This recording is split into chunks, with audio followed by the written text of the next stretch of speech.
Welcome everyone to the December 19th meeting of the Santa Rosa City Council. Ms. Gomez, would you announce the roll, please? Let the record show that all council members are present. Okay, we have no study sessions today. Ms. Gallagher, could you give a report on the first part of the closed session?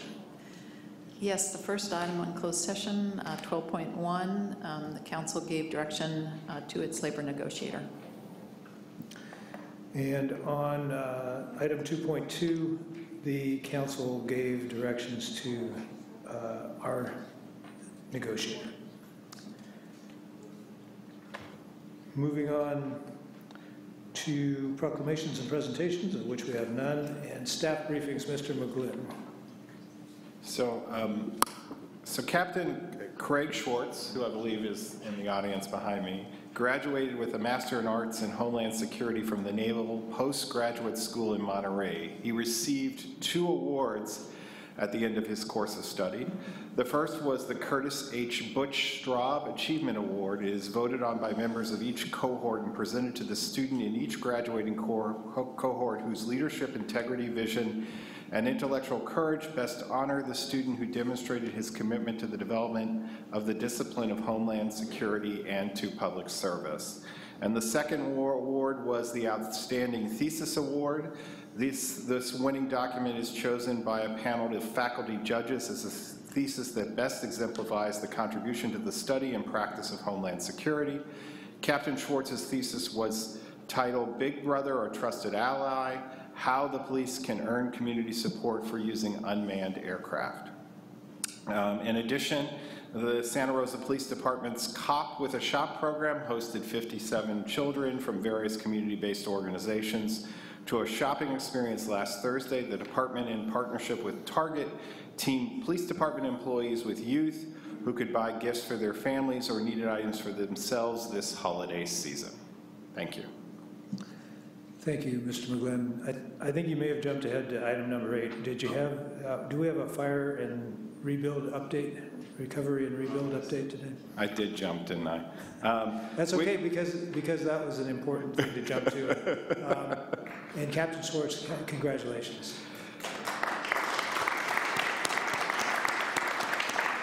So I'm going to ask debris and housing to come up first, and then we'll go from there. So Mr. Lowenthal and Mr. Guitt. Which one's debris? Mr. Lowenthal. Yes, starting with debris, saving the best for first. Let's see, as of this morning, for ROEs accepted through the Army Corps mission, we're up to 4,555 ROEs. Through the city's private opt-out debris removal, we're at 333. The county's is 518. The county's down to now 20 abatement parcels. The city is hovering right between 0 and 1 right now. We're feeling pretty confident that we may make some really good progress through identification of the last remaining parcel that was for abatement. EPA shifted their mission, like we just talked about last week, from household hazardous waste to asbestos. They're at 233 sites that they're working on throughout the county. They're also actually looking for a new home. So we're in discussions right now to try and find them a new home for the duration of their mission. City of Santa Rosa Police Department is working closely with our federal partners to work on the abandoned vehicle abatement program for the fire damaged vehicles in both the public right-of-way and now on private property, which has added a new twist. The complaint handling system is working really well through both the city and county for debris removal. PG&E today has planned to restore power to the west side of Coffee Park. So west of Coffee Park was supposed to be energized this afternoon, and I haven't heard any problems, so assuming all is going well, and the plan to re-energize the rest of Coffee Park will take place Friday. Let's see, the GIS product that we talked about last week is live. There were some glitches that we worked through. Both city and county staff and the JIC worked diligently over the last week or so to get that all wrapped up, and I just got a text message before I came down here that it is up and posted on the recovery website. And that is SonomaCountyRecovers.org. And it is the map that is above what FEMA had introduced last week, that it's their layers as well as the city and county layers on one comprehensive map for our public's viewing purposes. And then we're continuing to tackle new issues that come our way. Every time we think that we're going to start the downhill slide, we get new obstacles that are thrown at us, but the purpose of the task force is to keep, like I said, keep us on track and keep us moving forward quickly. So there's no downhill slide. It's just some challenges we've got. We just want to make sure that no one thinks that we're going to have a landslide. Yeah. Sorry.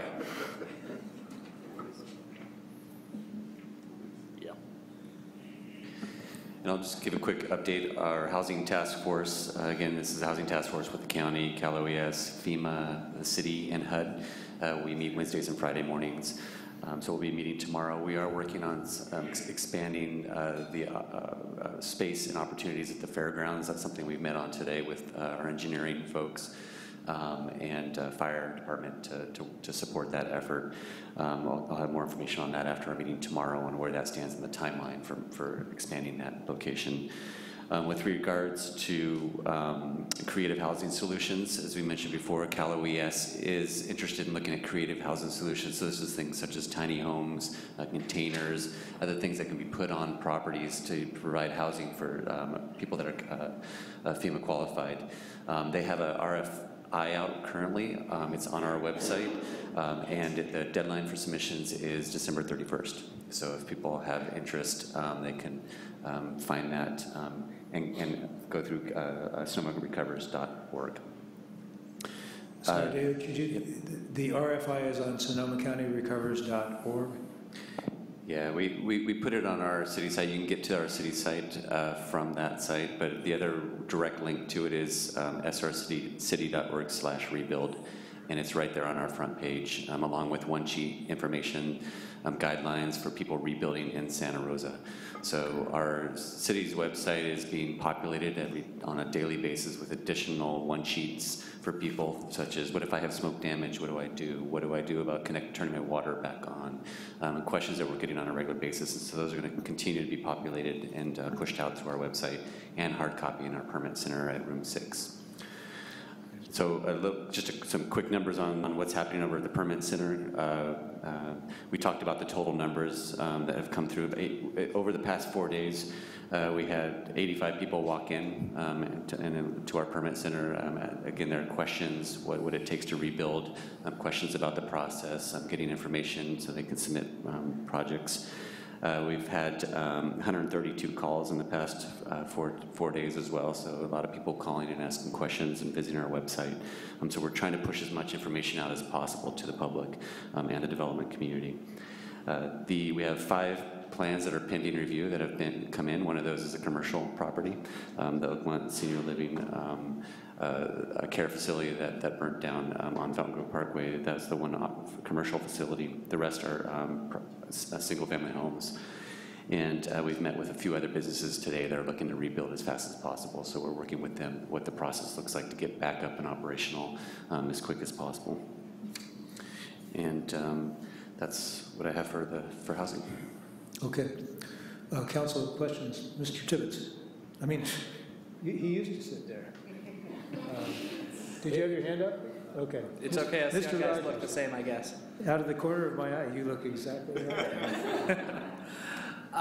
There was a conversation, I think a week or two ago, about in the resiliency ordinance, there were some that were confused that it was also going to apply the streamlining to new development. Have any new developments been approved yet through it? My understanding is we are going to bring it back for conversation. So thank you for bringing that up. We did issue a zoning code interpretation. So essentially what this is a standard practice that we do to interpret codes that there might be confusion. We made that interpretation today as an email went out to the City Council from our Deputy Director of Planning, Ms. Hartman, and clarifying that the current ordinance, the way it reads and the way that it was adopted, is for rebuilding, not new development. And so we put that forward as a direction from staff in our interpretation. any interpretation we make at staff level can be appealed, and that can be appealed if there's a disagreement in that. But our intention is to bring that conversation back as part of the second round of process improvements and planning discussion items for January to the Planning Commission and February to the City Council. So we can have a further conversation on that. But to answer your question directly initially is no, we have not received any new development in the burn areas since we've talked, or since the fire. So this is, nothing has been moved forward. Okay, I appreciate that. And then the other thing that was brought to my attention, I know we had a pretty substantial conversation when we passed that measure about a 10-day right to review, where if somebody objected, they were able to actually pull it back to the process. It's been brought to my attention that the way that the ordinance actually reads is only for the hillside and design review processes. I understood it when I made the suggestion to the council, and my fellow council members might disagree, but the intent was for everything, that if nobody complained in that 10-day period, great, streamline it, push it through. If somebody was trying to build bigger or more stories in an area that was already pre-developed, that there was this 10-day period. So I just, if that is not the interpretation, I'd also like to see that come back as well. So just to clarify that a single-family home does not go through design review. It doesn't go through that process, or the only thing that is a discretionary process is the hillside process, and so that's why we focused on the hillside. And if the location changed from its original location, that we would extend that process. Okay, great, thank you. Other questions, Council? Thank you very much. I do have one card. Do you have more? We do have a. Okay. Ms. Moore will come down and give a watershed update.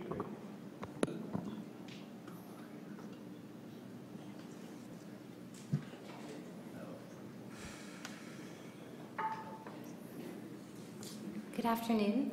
I just wanted to give you a couple of points from the Watershed Task Force. We're continuing to coordinate, of course, through the task force on our current emerging issues and making sure that we're dealing with water quality. The most pressing issue we're working on right now is actually contracting to replace the temporary BMPs that are out in the burn scar area right now. So the wattles and gravel bags out there need to be replaced, so we're working on contracting that work. We're also working with the county to contract for the ongoing maintenance for the remainder of the season to get us through the winter. The good news is our sampling results are showing that those BMPs out in the roadway are doing their job, and they're dropping pollutant loading. So that's why we really want to make sure that they're in good working order. We're also, our Transportation and Public Works crews are doing an excellent job. They're out there now, and they've been working on systematically cleaning the storm drain system in Coffee Park in preparation for upcoming rain events. And also want to let you know that the 14 identified priority projects as a result of our CCTV effort that occurred with the HDPE pipes. So that's the plastic pipe, have all the construction has been completed on those 14 projects. That's great, thank you. Questions for Ms. Moore? Thank you. That's it? Okay. Have one card, Mr. Canini. Mayor, council members, there's been discussion of this, the private property rights, and apparently the city is of the opinion that these people should be allowed to rebuild in an area that has burned more than once. Kind of interesting, the two maps shown in the Press Democrat, nearly identical burn areas. I hope you will give some consideration to subsequent occupants of these properties. 20 or 50 years from now, who's going to remember how these areas were ravaged by fire and the people that died there? There are methods to address this. You may want to put some kind of limitations on the deeds and require certain disclosures. Seems reasonable. The other second point is some people save their houses with their garden hose. And this is not a new idea, it's used other places, but have you considered having the sprinklers outside the house as well as inside the house? You know, the county requires sprinklered residence. That's inside, which is okay for a fire inside, but sometimes the fire comes from the outside. So sprinklers on the roof, big honking sprinkler, wet the whole building down.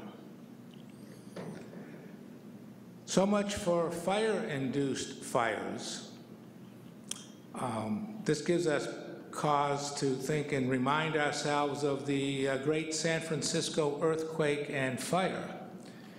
80% of the damage to the city of San Francisco was by fire, not by earthquake. And you could hardly do a better job if you wanted to destroy a city in earthquake country than what we've done.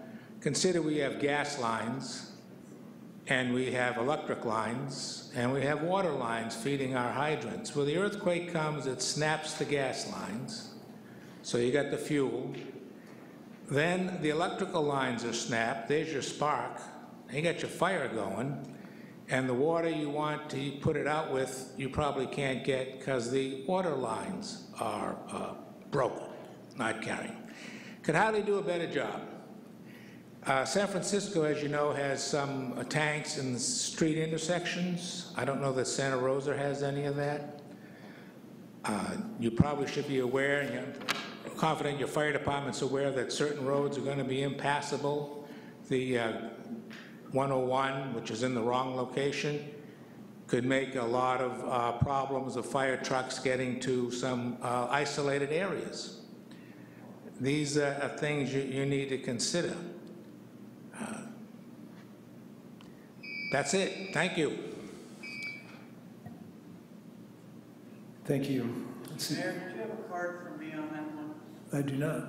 I thought I had turned one in. My apologies. I'd like Come on down. Ms. Gomez, can I use the overhead?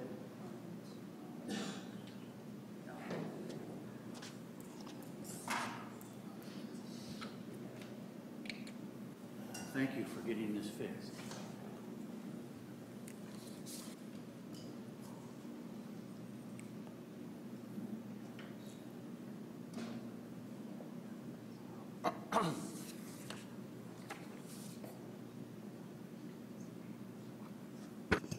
Hello, my name is Dwayne DeWitt. I'm from Roseland, and I was here when I was a youth, and I saw the glow in the sky from the Hanley fire of 1964. The previous speaker just mentioned that folks don't remember those kinds of things after 20 or 30 years, but actually a number of people do remember the previous fire. On the overhead, I've put up a picture from the Christchurch, New Zealand earthquake 5 years ago. 6 and 7 years ago, excuse me. And the picture right here was taken by a camera that was shaken into clicking the picture, a motion-activated camera. So that's the picture of downtown Christchurch actually collapsing right there. And then they had fire afterwards, and they had problems. And so one of the things that has been bandied about by the folks here locally who dealt with the Santa Rosa fire is that we should just let everyone go right back to where they were, and it'll all go back to like it was. I would like to ask you folks to actually put forward an effort to buy out some of the people. Taxpayers already put forward money through the Sonoma County Agricultural Preservation and Open Space District. I believe there should be a fire ridge park. It should be up there at the top of the hill where the flames came down and then over the freeway. And it would be a way where we could have the land be purchased from willing sellers, keep it fallow, and be ready for the next time. One of the things that made this second fire so much different than the first one, because it looks like the first one was bigger. It was actually all the fuel that had been built up into the area. Now, you folks are familiar with this. You've talked to the pros, and you perhaps don't really want to hear much more about this, but I think it's really imperative because I heard someone mention the other day that they felt the city should be liable, just as much as utility companies, because there had been notification when the Fountain Grove area was annexed at the LAFCO hearings discussing how this was a high fire risk area and people shouldn't be building up in those areas. Plus, we also had a hillside and ridgetop ordinance and different things. So it's one of those things where to be risk averse is good in this situation. This is the time where you can say, you know, we really need to look at this, and we don't necessarily need to just go back to business as usual as you prepare for the future and you do your report-ins from everyone. This is still a tragedy that's going to affect you for decades. Thank you. Thomas Ells?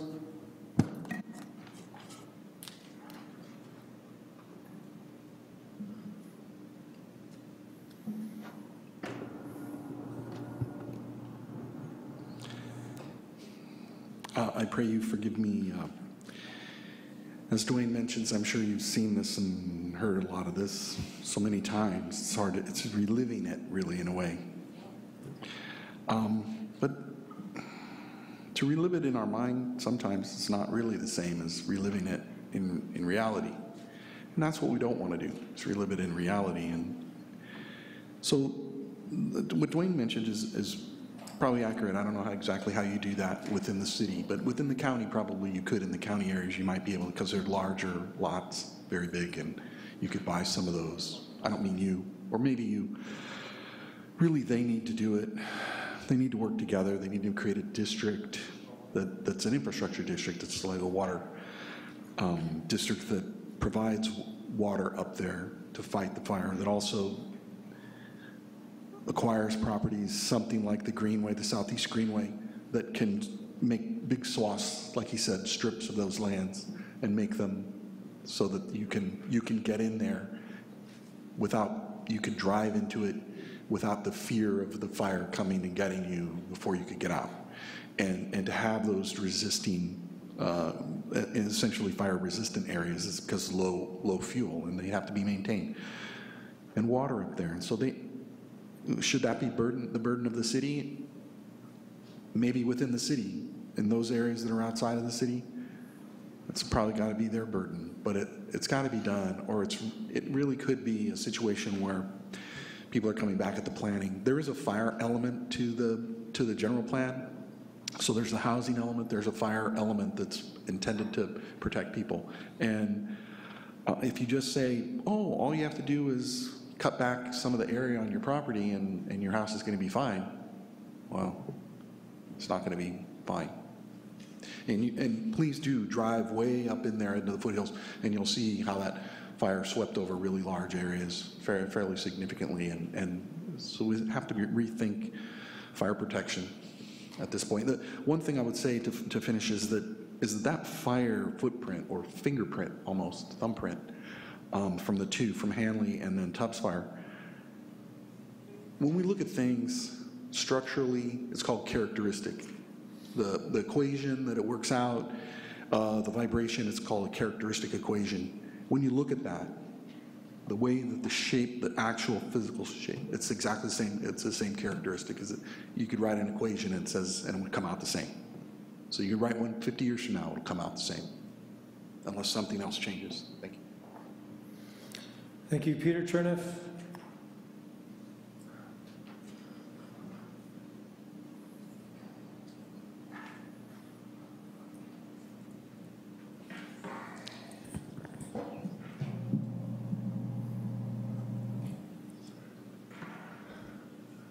Good afternoon, and for anybody watching on TV, you should come down here today or tomorrow, because the artwork that's up here today, I think, is a lot nicer than what's been up here in the past many times, or I should say it appeals to me. Very nice art. So regarding the fires, one of the gentlemen that just spoke made a mention about the possibility of PG&E being at fault. I don't believe that's the case at all. I've stated before that there's a concerted effort to demise PG&E. not only quite possibly from the clean power people, but also from PG&E's top-level workers, executives, and CEO. Maybe they got a deal with some other group, I don't know. I'd like to see an investigator look into that. Because they were not at fault. Anybody with even a limited amount of sensibilities, when they realized all the fires that happened, they couldn't, even if it was, it just couldn't happen. And so what I see happening is eventually a lot of PG&E workers are going to lose their jobs. Perhaps some of them will get hired up for, to work for Clean Power, because Clean Power doesn't really provide any actual work that I'm aware of as far as the lines or the trees or anything like that. And yet they're being blamed for it, just like they were blamed in the San Bruno fire, which they had nothing to do with either. That was a setup, very clearly. I could spend an hour describing to you how. And I want to just, I think that people that support PG&E workers, and perhaps we have issues with their executives and they're charging too much money and what have you, there needs to be some sort of an action. And perhaps all of us listening, if we agree on some level, maybe we should give ourselves a gift for these holy days and employ this strike, just shut things down, quit paying for everything, and let's have an in-depth discussion and investigation into what's really going on. I mean, after all, are the public really supposed to ignore all the information and all the YouTubes? I mean, how many are there out there? There's so many with pictures, videos, clarifying the direct energy influence that's connected to Agenda 21. It's amazing that so many people in public office just are somehow pretending this is not the case. We know it's what's going on, and we all need to kind of step up together and acknowledge what's happened and move in a stronger, more truthful, spirited direction. Thank you. That's all the cards I have. Mr. City Manager, were you finished with your report? Yes, I am. And Ms. Gallagher, do you have a city attorney's report? Nothing for this evening. Thank you. Statements of abstention tonight, council members. Mr. Sawyer. Thank you, Mayor. Excuse me, I'll be abstaining from 14.1 due to a previous decision by the FPPC last year. Mr. Tibbetts. I currently have 2 tenants living in my house, and my understanding after consulting with our city attorney, Sue Gallagher, is that I'm in the same situation as John, but I'll be seeking a formal opinion to hopefully participate in the future. So you'll be abstaining on 14.1. Ms. Combs. Because I have a married couple lodging in my house also, I will be required to abstain from 14.1 as the language is drafted. I would like to stay initially for a discussion of the process prior to a discussion of the actual item. It concerns me because we have an urgency ordinance which would require 5 votes, and we don't have 5 people who can remain in the room. So I'm looking for an explanation of by necessity voting, et cetera, which I hope will come up at 14.1. Okay, we'll get there. Thank you. Any other abstentions tonight? Good, we'll still have a quorum. Mayors and council members' reports. Who wants to start? Mr. Tibbetts. I will start. Not long ago, I had learned about something that's going on nationally where pharmaceutical companies are basically being tried by municipal governments for overprescription of opioids in their communities, the impacts that it has on criminal activity, on the police budget, on health, on mental health. And I actually brought some materials today. Sue, I meant to talk with you about it in advance to see if that was something that would be interesting that our city could pursue, assuming that we actually had a lot of negative impacts to our municipality as a result of overprescribing of opioids. And this is not something that I bring lightly, but this is shaping up from the research I've done to be another master settlement agreement across the United States. And so I just wanted to make this body, and certainly you, Sue, aware of it. Thank you. Mr. Schwedhelm. Thank you, Mr. Mayor. Just a couple of events that I attended last week. We had our Violence Prevention Policy Team meeting along with Councilmember Oliveras and Vice Mayor Rogers. They attended. It was really nice. We had a presentation from our CalGrip program. And what was really nice is just the partnership, the way they work so collaboratively. So these are for some at-risk kids who are referred from mainly the schools. And once our, Julie Gerens, once she directs it to our other community service providers, they actually go to the homes and talk to not only the kids, but also the parents. And it just seemed like it's just a wonderful collaboration of everyone in the community working to get those who are struggling typically at school and actually go into the home. I thought that was a big breakthrough, where it's not just occurring at the education institution, but they actually work with the parents to actually resolve some of the issues. Later that day, I also took a tour of the Humane Society and Forget-Me-Not Farms. And again, seeing the possibility for Forget-Me-Not Farms, because I don't believe they have been working with our partnership, but they do provide services and programs for at-risk youth. So again, just I see it as another opportunity. I'll be bringing Jason Carter, Program Manager, out to Forget-Me-Not Farms and seeing what other collaborations potentially could occur there. Also last week, Roseland University Prep opened their newest campus in Roseland. I'd encourage any of you to go out there. It's a beautiful new campus. And I'm anxious to see what the plans are to get our school resource officer program out at the newest Santa Rosa High School campus. And then on Saturday, I attended an event, a Coffee Strong Christmas event. And it was great seeing the number of community partners coming out there. They actually had snow in one of the courts, but they had carolers. A lot of spirit was there. They had hay rides out there, and I really encourage anyone. Every night they've got a lot of Christmas trees down Hopper all the way to Barnes. It's really, it's heartening to see the spirit of the neighborhood and how everyone's come together to be a community. So really encourage you to get out there if you can. Thank you. Ms. Combs. Thank you, Mayor. Just wanted to say Happy Hanukkah to our Jewish citizens, residents. I had the good fortune to attend the candlelighting event at Montgomery Village. It's always a lot of fun. There's dancing and music and latkes. Sing the dreidel song. So that was a good time.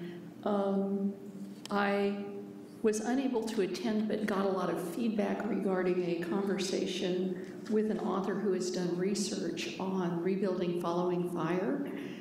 That was visiting here and did a presentation locally, and was interested that he has found, and it's fairly consistent, that it is not unusual for residents to rebuild about 11% bigger than they had before.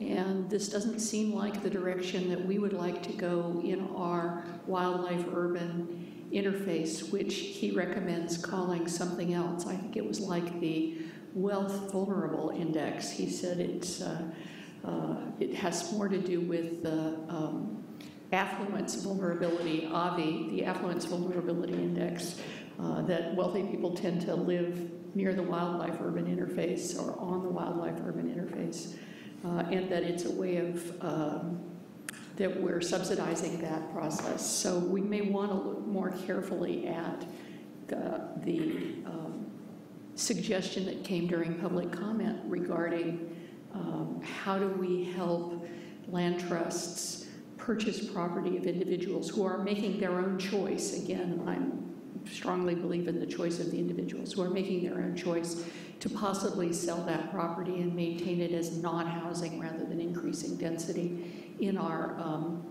what he's calling affluent vulnerability index rather than wildlife urban interface. I also had the good fortune of taking part in a CASA conference call. You may recall that CASA is an 18-month process for bringing forward regional housing needs suggestions for how to get housing built. I have to admit that I started this process a little skeptical, a little thinking maybe we don't need another report on the housing issue. What I'm hearing is making me grow in the excitement of what this process can and might do for us. We're 6 months in, and what I'm really hearing is a strong interest in what's measurable and achievable, and putting timetables on it, and actual having a step process for getting housing done right in our region. Very high common denominator among the group for what are called the 3 Ps: protection, production, and preservation. Real strong interest in the grand bargain coming forward. Lots of conversations about this. And I wanted to share with you a list of values that's coming out of this conversation. There's one of the values on the list that I have some questions about. So I'm going to run down that values list as part of this report out. One of them is to require that production be at all levels of income. One of them is to include protection of the most vulnerable. Number 3 is to ensure we do not sacrifice the vulnerable in name of production. Number 4 is that both benefits and penalties can be created as a kind of teeth for RENA for not meeting goals. And I had some questions about whether we could support the inclusion of penalties in that, since cities often don't have control over who builds in their city. I understand incentivizing, but I have some questions about whether my colleagues support the penalties idea. That we, as we move forward, ensure no loss of affordable housing stock, and to take labor considerations into account. So that's where we are 6 months in as a possible set of values moving forward. Obviously, there's a 7th in the back of us all talking, but not saying it quite as outright, which is it has to be implementable and achievable. And we're looking at state-level policy, regional policy, and local policy packages. There may be some MTC-specific solutions conditional on funding through MTC. So I just wanted to express some real excitement about how this is moving forward, about the inclusion of the interests of all production levels, as well as the protection and preservation pieces. And if you have feedback that you want to give to me, or if you feel that it's necessary to agendize a conversation on whether we support these points, I'd be happy to have that conversation. Thank you, Mayor. Thank you, Ms. Combs. Mr. Rogers? Anything over here? As the council knows, I left last Tuesday's meeting early, and the city manager and I flew to Washington, D.C., where we met with a number of agencies and individuals who control the purse strings and the policies that will be critical to our recovery from the October fire.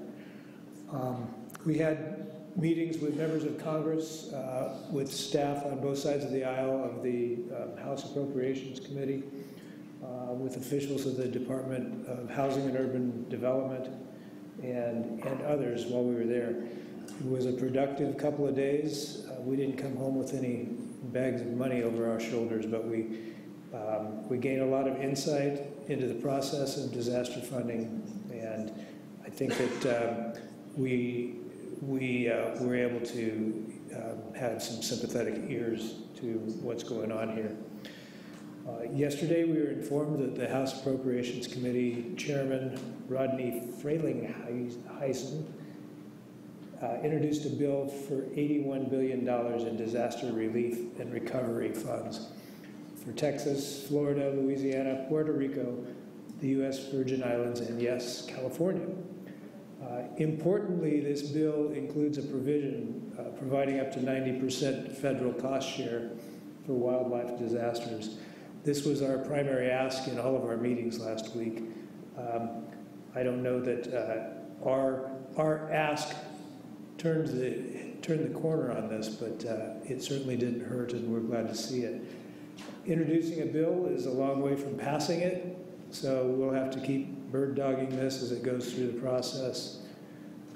But I think it's a good start, and we will keep an eye on what's happening there in Washington. With that, item 11 is minutes. We have no minutes to approve tonight. We'll move to the consent calendar. Mr. McGlynn.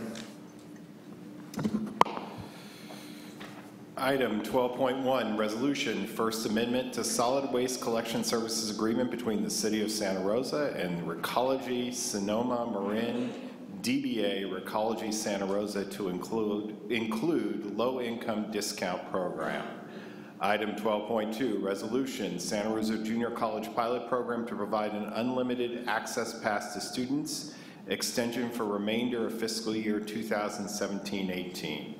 Item 12.3, ordinance adoption. Ordinance of the Council of the City of Santa Rosa enacting comprehensive regulations for cannabis through the amendment of Santa Rosa City Code sections 20-23.030, Table 22, allowed land uses and permit requirements for residential zoning districts, Table 2-6, allowed land uses and permit requirements for commercial zoning districts, Section 20-24.030, Table 2-10, allowed land uses for permit requirements for industrial districts, Section 20-36.040, Table 3-4, automobile and bicycle parking requirements by land use type, Section 20-70.020, definitions, the repeal and replacement of Chapter 2-46,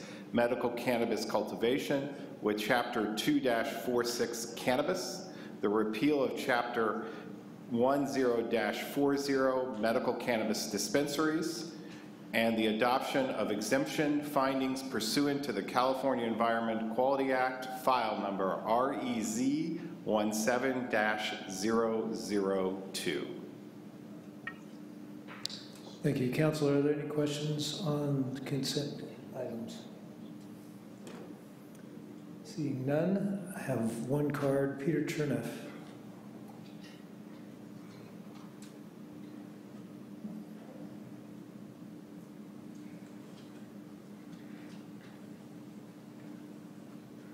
Peter Cherneff, thank you again. So, as we look at the people down here, our servants, I ask myself always, are they statesmen or politicians? And I like to think that most of them are leaning towards statesmen, which is, and a stateswoman, which is the way it needs to be, to protect the people here to the best of their ability, as opposed to just going along with things. So in regards to recology, I know there was a lot of contentions I've listened to about that, but my input with that would be that I would ask that you make sure that at least 80% of the employees are local. I mean, we're talking driving trucks and doing some, bottom line stuff, because otherwise you're going to have more out-of-county workers moving here, more so displacing local workers that could use the work. And I'm guessing that you have the authority to have some inputs that would make sense in that direction. So that's what I wanted to share with you regarding the recology. And take a look. We got a nice group of people down there. They're intelligent. They got good backgrounds. And as I looked down there today, I made one observation. I don't want anybody to stare. I want no one to stare. But I noticed somehow that the one gentleman that's tall, handsome young man, but his hair looks like he's got 2 extra inches on it. Jack, who's your hairdresser? Okay, thank you very much. Come on, 2 extra.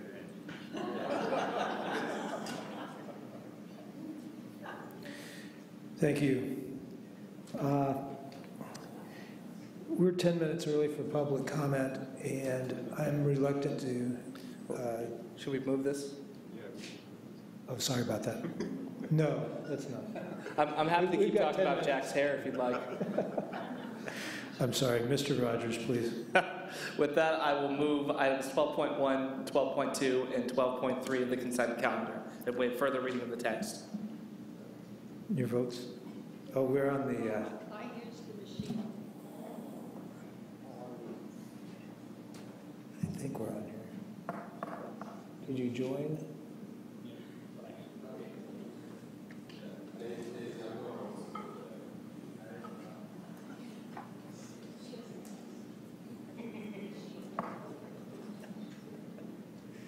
This is taking longer than I thought.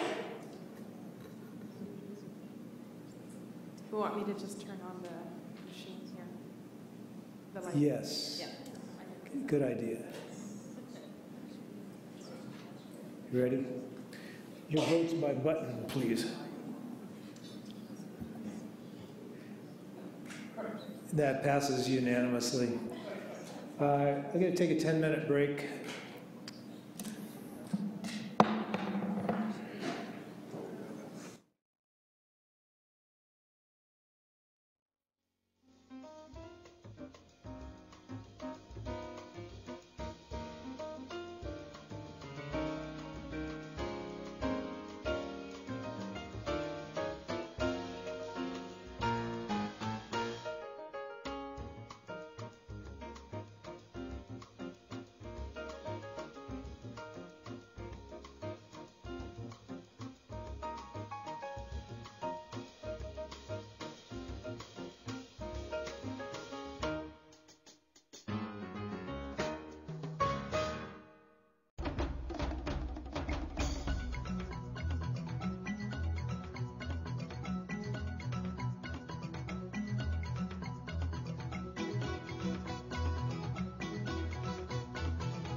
Thank you, everyone, for your patience. We are at our public comment on non-agenda matters. Before we do that, however, I want to make an announcement about item 14.1, the urgency ordinance for a temporary just cause eviction ordinance. We are not going to hear this item tonight. We've got some problems with people recusing themselves. We won't have enough to take up an urgency ordinance tonight. We're going to continue this probably to the January 9th meeting, but it will not be heard tonight. So we'll move to item 13, Dwayne DeWitt. Thank you, sir. I'm going to use the overhead if I may.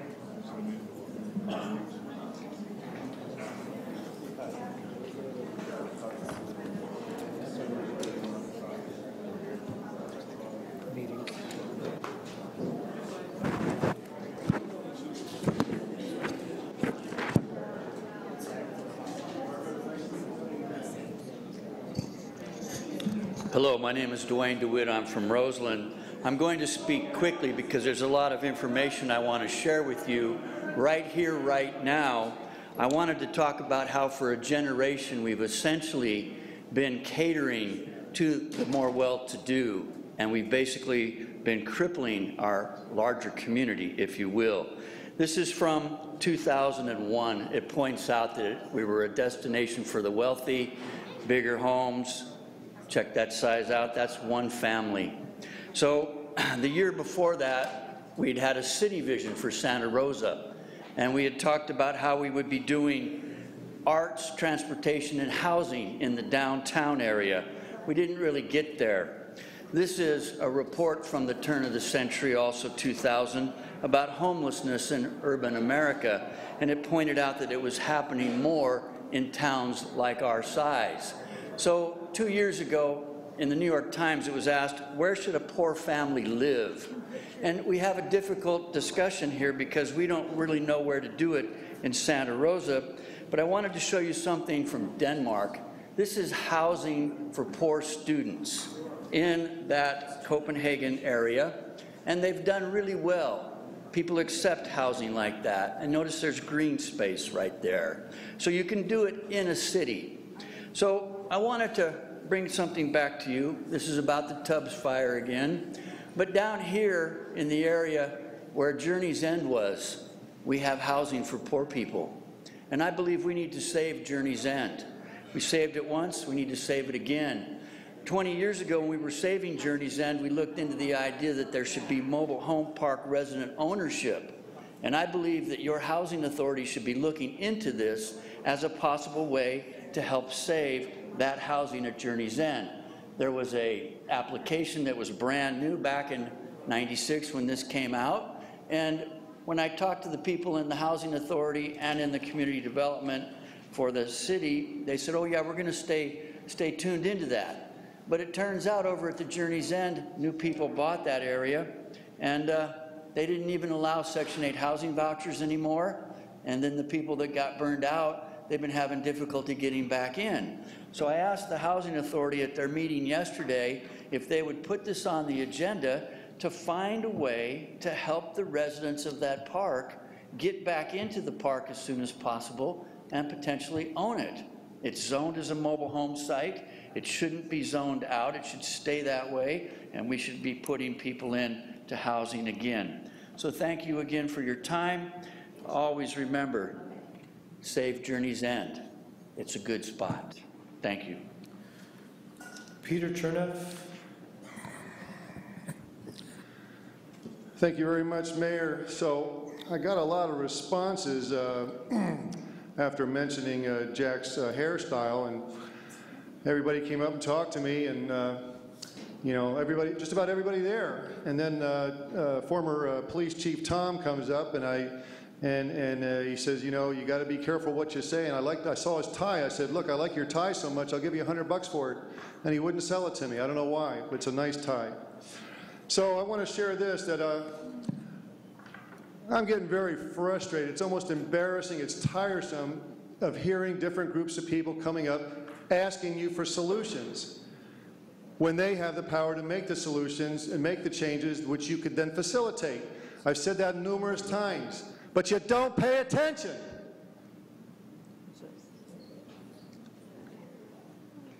Like a bunch of babies whining for a bottle. It's real simple. 8 points. Number one, let's give ourselves a gift of freedom, something to be proud of. So number one, we start off, everyone withhold all payments towards utilities, mortgages, and rents. There will be no repercussions except that you will have the leverage of beverage. Number two, cease our involvement in the two seriously subsidized oil and slaughterhouse arenas, thereby regaining our true spiritual authority. 3, no labor, no schools, thereby giving notice that we are no longer the system's fools. 4, at the conclusion of the 40-day strike, we agree that our previous rents will now be reduced to 25% from before. Then and therefore, all city, county, and state workers can go to a 20-hour work week and will still have more money than before. This opens up tens of thousands of new jobs statewide. Problem solved, no negotiations, no lawyers, no BS, grassroots from the ground up. Number 5, agricultural resolution revolution, massive community garden programs implemented, many based on the South Los Angeles urban garden blueprint, and of course thousands of miles of living cactus fences, an incredible firewall, food source, erosion control, you name it. Number 6, listening to Purple Haze during these 40 days, so too Santana's Abraxas, as we agree to pay no more taxes. Number 7, construction workers to build 10,000 football field-sized greenhouses for heirloom organics. And after that, they build 10,000 more.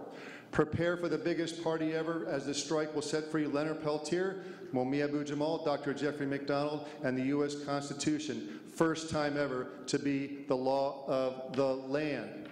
So if you think that you have, if you've ever considered being a superhero, know that the power is in each of our hearts to simply stop paying into the system that is abusing us all, and after we shut everything down, then ask them to do what we ask them to do, and it'll work. Thank you, Mr. Cherneff. Terry Shore.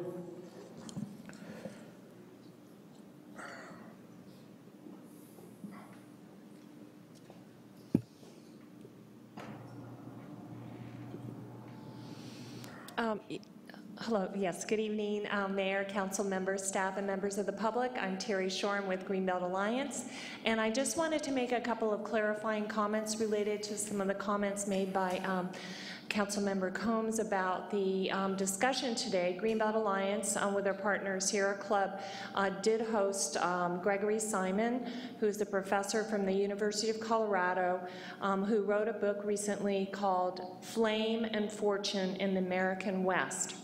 And it uses the Oakland Hills fire as a case study to look at the underlying social, economic, planning, political, and other mechanism and elements that lead to the large fires that we see across the state of California and across the West. And I, of course, do not have time to get into all of its findings, but we had about 30 people attend to kind of listen and deepen our and broaden our understanding about these firestorms. And he even has a section on how the word firestorm came to be, which I won't get into right now. So it was mostly for information. And one of his findings was that in the Oakland Hills and some other areas, the average size of the homes that were built afterwards was 10 or 11% higher, closer together, and so it did increase the fire risk in some areas. And I would also just like to add on the question of the potential for protecting areas of fire risk and transferring development rights, if there's an interest in doing that, maybe down into areas where we'd like to see more development. Greenbelt Alliance is talking with various partners to see whether any of the funding that is heading our way from various sources might be utilized for doing that, but it's still in the talking stage at this point, so when we have more information, we'll be happy to bring it back to the council. Thank you very much. Thank you. Kathleen Finnegan, she'll be followed by Bob Hanson.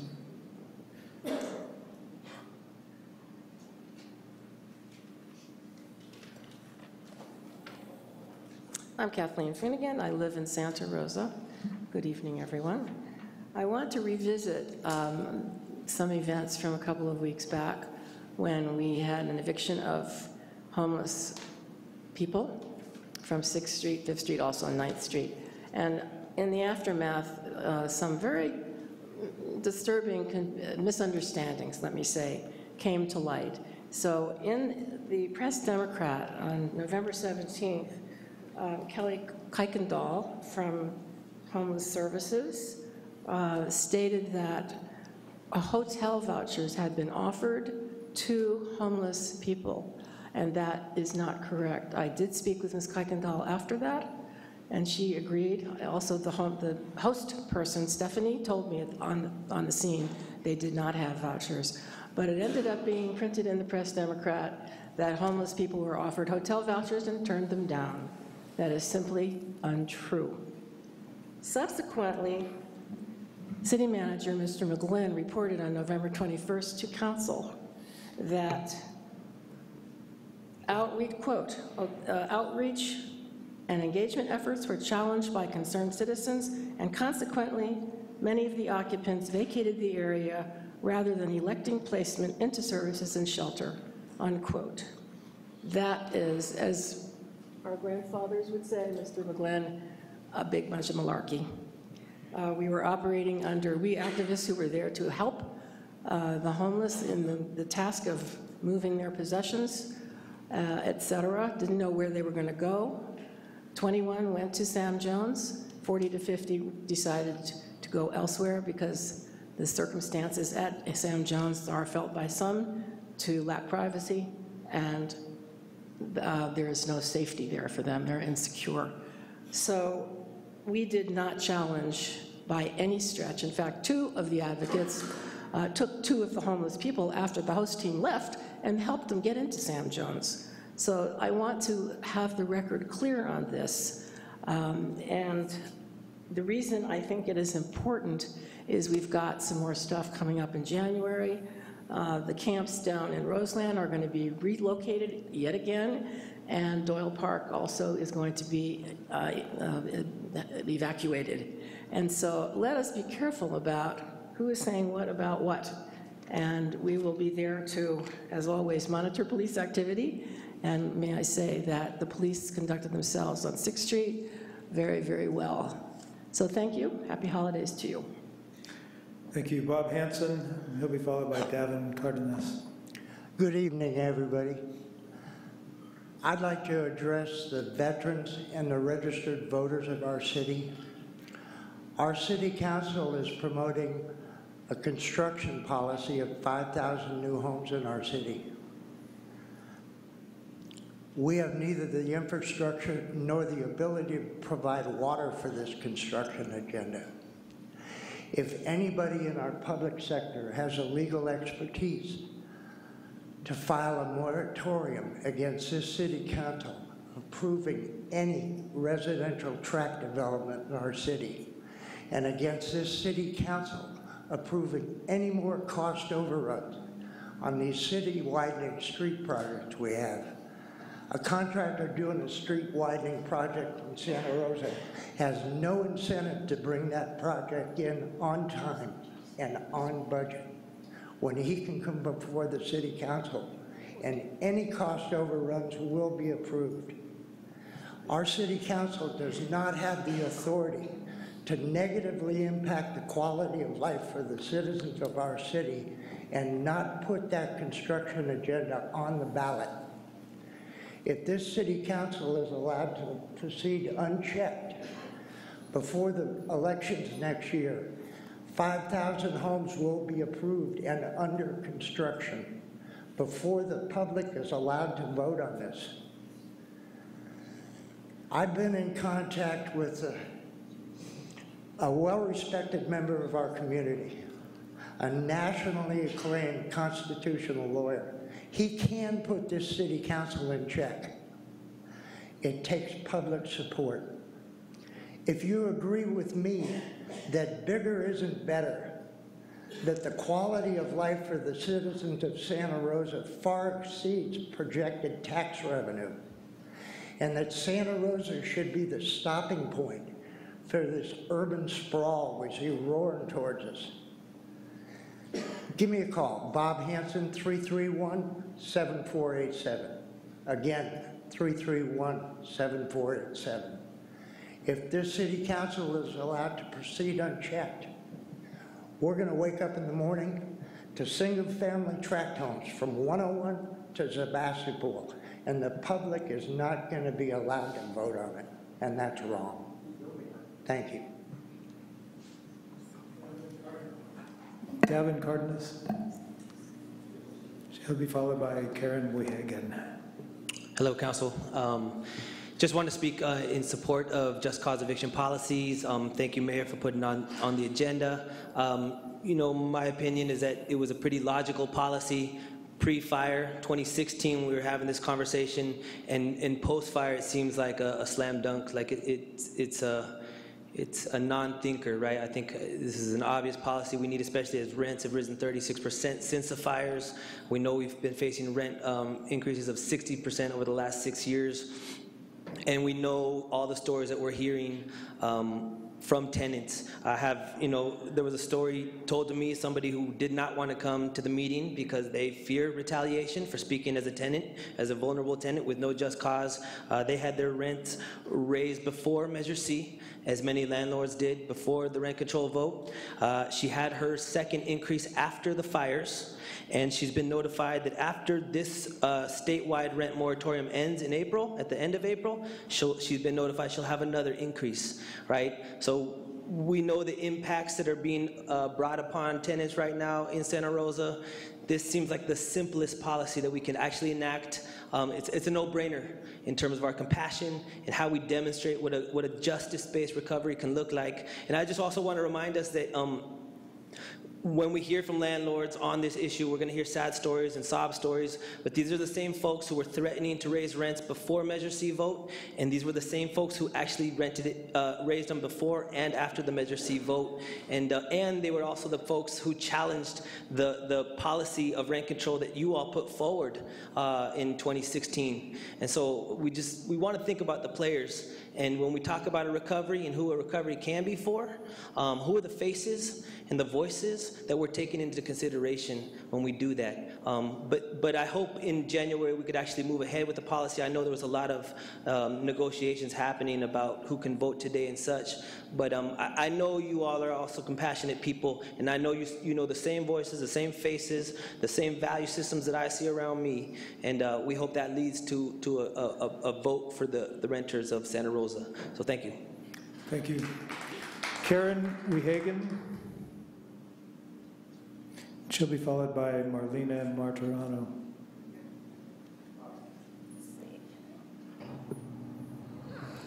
Hi, I'm Kaylin Wehagen, and thank you for letting me speak. I'm also talking about the eviction. I know you guys aren't talking about it tonight, but me and my family and my neighbors have been affected. We have lived in our apartment complex 5.5 years, and excuse me if I cry.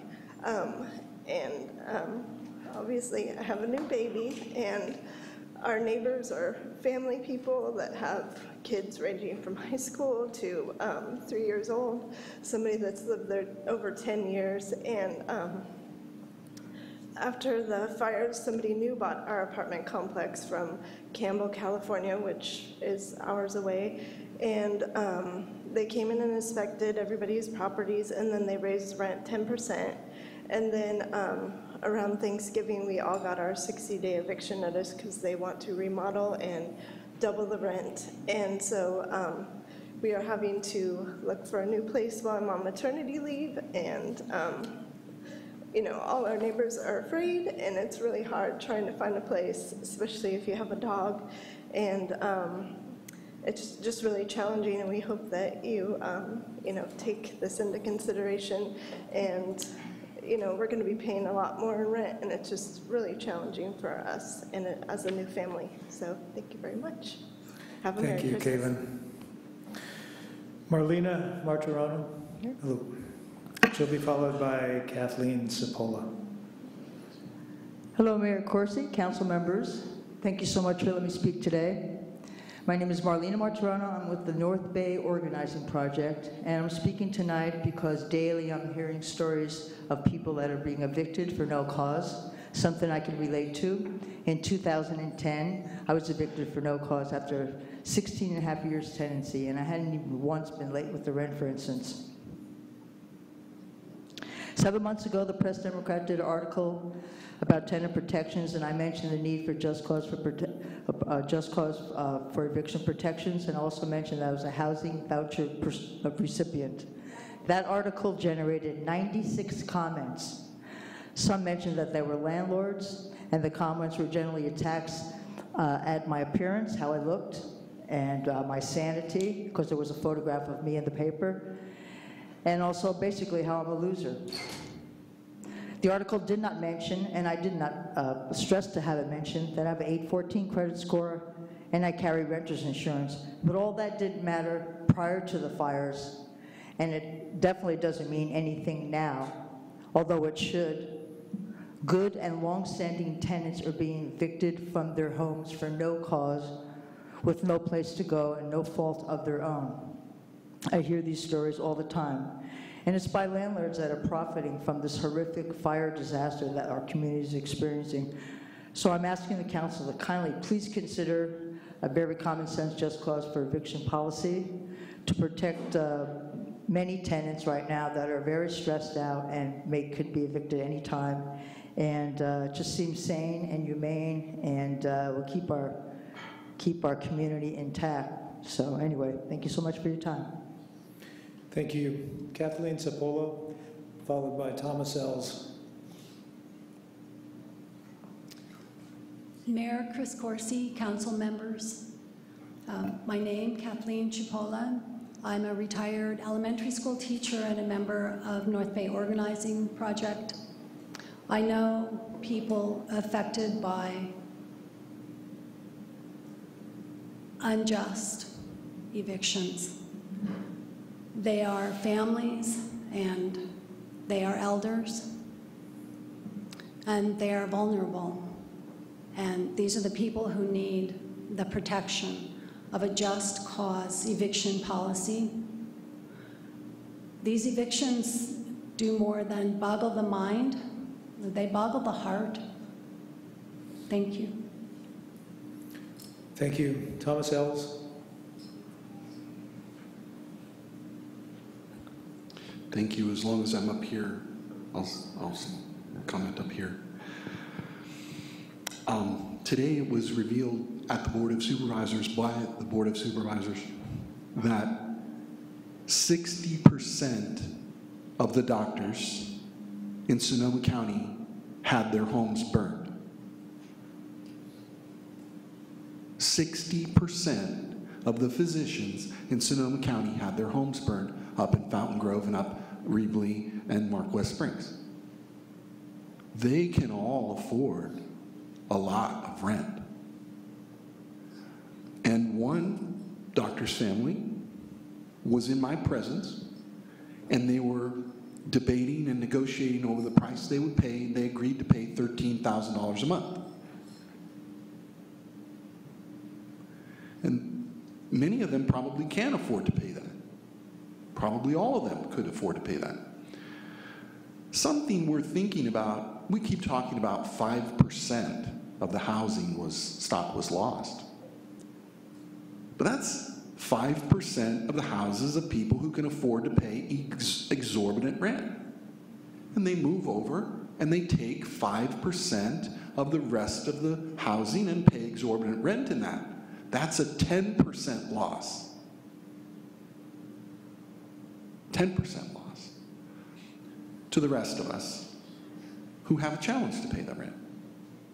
So I just wanted to mention that, is that 60% of the doctors, so there could be other than physicians, lost their housing based from Kaiser, Sutter, and Memorial. 60%. And believe me, they can pay, and they will, they are paying. So forgive me. There's reason, complete reason for having an urgency ordinance to do this. These rents that we know that people are being, one person, for instance, had two houses, And in the one house he lived, in the other house he rented, he evicted the person from the house that he had as a tenant. He moved into that house so he could rent his other house without violating the law and raised it up to the price of Airbnb, $13,000 a month. I said, why not? I can do it, it's legal. Thank you. We'll move on to report items, and I announced this earlier, but I will again, in case anybody came in the last half hour or so. We will not be hearing item 14.1 tonight, the urgency ordinance on renter protection and just cause evictions. There's some questions about the ability of several council members to participate. We need to get those questions answered. We'll try and get that scheduled for January 9th, but we will not hear it tonight. Moving on to public hearings, item 15.1. Item 15.1, public hearing, Round Bar Village Project, Mitigated Negative Declaration, General Plan Amendment and Rezoning, 0 Round Barn Boulevard, PRJ 17-004. Aaron Hollister, Planning Consulting, presenting.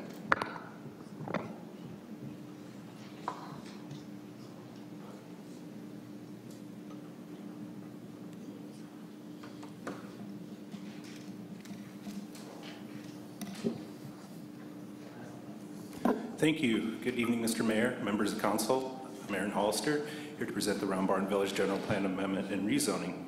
This evening, we're going to be asking you to consider a resolution for a general plan amendment from business park to medium low density residential and open space, a resolution adopting a mitigated negative declaration, and an ordinance rezoning the site from planned development of the Fountain Grove Ranch area to single-family residential. One thing I'd like to note is that there's also open space being proposed for both the new general plan designation as well as the zoning. No development is proposed at this time. The project site is located in northeast Santa Rosa in the Fountain Grove area, approximately half a mile east of the 101 corridor. The project site is currently undeveloped. It's about 40 acres. It was located in the Tubbs Fire Burn area, and it's in the Resilient City overlay as well. Several large uses exist in the area, including Medtronic to the north and the former Round Barn in Fountain Grove Inns and the Hilton just to the west. The project applicant's been working with staff closely for approximately the last year to get to this point. November 30th, the Planning Commission held a public hearing. What I'd like to note is on that slide, they did not adopt the mitigating neg deck. They made a recommendation to you to approve that. They made a recommendation to City Council to approve the rezone and general plan amendment. That was on a vote of 6-0. The existing general plan is business park. It's the only business park land use in the area. And the zoning, which was part of the planned development, as I mentioned earlier, it was intended for highway, tourist, office, commercial land uses. The general plan amendment and rezone are proposed to allow for residential development in the yellow areas that you see on the screen. These are flatter areas of the site, while the remainder would be open space. This open space would contain steep areas as well as oak woodland, and it would contain the Nagasawa Creek area as well as associated riparian corridor up at the northeast section of the site. And we also had the developer prepare a sample development plan, although a development plan is not in front of us this evening. What we wanted to see is whether or not one can be developed. And what you see is about 18.26 acres that could be developed on the site outside of the proposed open space, assuming a maximum density of 13 dwelling units per acre allowed by the proposed general plan. You could theoretically get 237 residential units on that 18+ acres. An initial study mitigating negative declaration was circulated from September 25th to October 25th. Due to the fires occurring during the circulation period, a subsequent memo was prepared describing the pre and post fire conditions of the area, just so we can include that in the document. Mitigation measures have been included as part of your materials tonight, as you see up on the screen. When we're looking at the project, Two main issues came up when looking at the amendment and the rezoning. One had to do with the absorption rate for business park type uses in Santa Rosa. We're going to talk about that first, and then next is traffic. An economic analysis was undertaken to see what existing lands in current vacant commercial and industrial uses could absorb for approximately the next 30 years to get us through General Plan 2035. What they found is that the existing stock of land zoned as well as existing buildings could absorb the expected growth rate, even of these types of commercial industrial uses, even if the site was removed from this area. Also, we took a look into the cannabis production effects that may be coming up as we get more pressure for cannabis cultivation users to use these lands.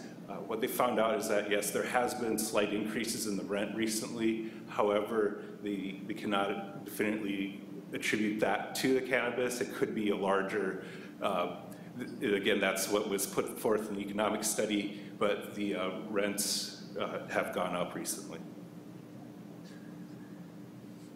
In relation to the traffic, there was a couple of issues that came up, one being cumulative impacts related to the project as it relates to a site in county jurisdiction just to the north, what impacts that could contain, as well as what are the impacts of the traffic, the residential versus the commercial that could have been built on the site.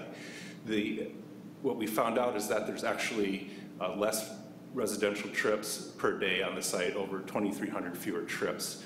Also, the cumulative impacts related to the county project to the north were also found to be mitigable underneath the MMRP that's in front of you this evening.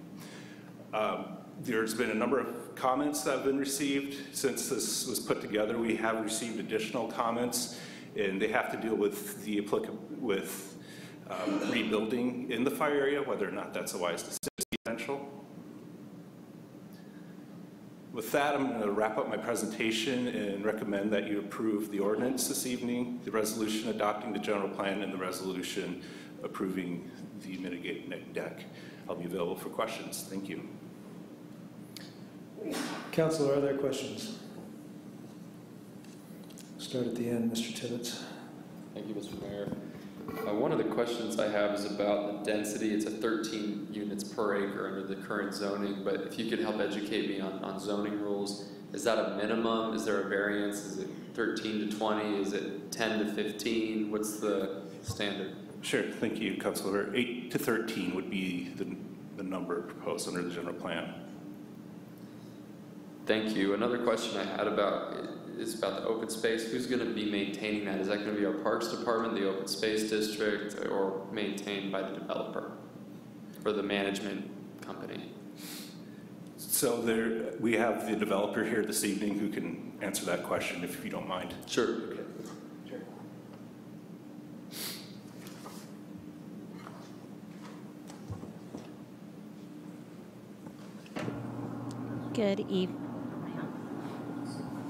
Good evening, Councilmember Tibbetts. Currently, we're looking at the open space being managed by the management company of the Homeowners Association. We've actually also spoken to some other nonprofit groups that may be interested in holding the easement as well. So it could be one or either of those two. Something to be worked out through the development plan process, definitely. Okay, thanks. And while I have you up there, one of my final questions was, I noticed that the neg deck was done before the fire came through, and then the fire, I mean, are you going to change the EIR to reflect the fire, I guess, is what I'm driving at. Is it necessary? Actually, that might be more of a question for staff. Did you find that was a necessary change to make? There was a memo included in the materials that is basically an appendix to the mitigating neg deck that was originally circulated, so it's an Act 2. So okay. it's disclosed essentially in the document. Okay, thanks. The before and after. That's all my questions. Mr. Rogers. Yeah, following up on that question, because I'm not sure I understood the answer entirely. My understanding is that in the discussion at the Planning Commission surrounding the neg deck, it was declared or found that this was not in a fire zone, and that the evidence for that was a CAL FIRE map that didn't actually include city overlays that was a little bit outdated, whereas the city has both in our wildland urban interface plan and our hazard mitigation zone plan that is a high prone fire location. And then clearly because of the fire, we have some actual proof of that being the case. Are you telling me that that has not been mitigated? I couldn't quite understand your question or your answer to Councilmember Tibbetts. So the pre and post fire conditions were contemplated in the memo from the environmental consultant. We do have fire department staff that can probably elaborate on your question a little bit more, if they don't mind, regarding the mapping.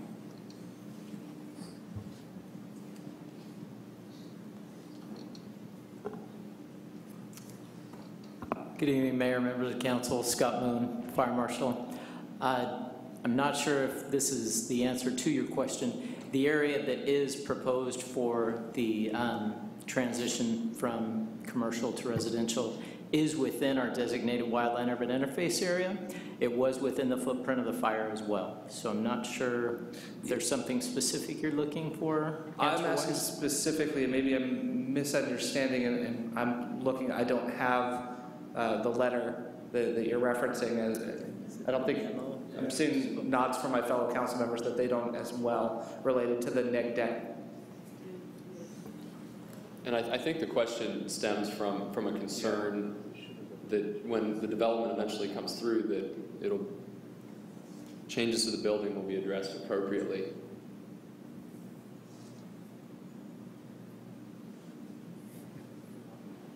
With respect to any development within that area, they are required to meet the minimum Chapter 7A requirements of the California Building Code. And also there's specific requirements in the California Fire Code that relate to the defensible space components that we would be looking at. I think the question from the council member is meeting the minimum is not where we want to start with these discussions directly post-fire, with all due respect. I'm trying to figure out, is there mitigation that is required if this neg deck were to find that it is in the high prone fire area? And my understanding, and again, maybe there's a difference from the letter that was apparently circulated, my understanding is that in the conversation at the Planning Commission, it was found that this area was not a high prone fire area.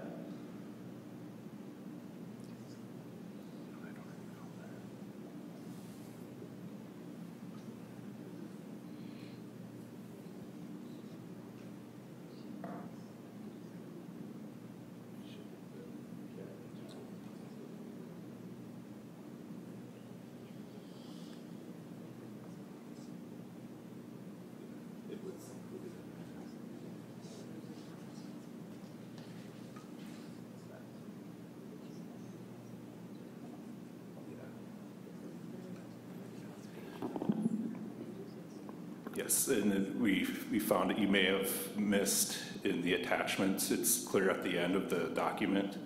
So if you didn't see it, I can see why. Yeah. So attachment 9 is your initial study, mitigated negative declaration link. When you go to that, it's 1,100 pages.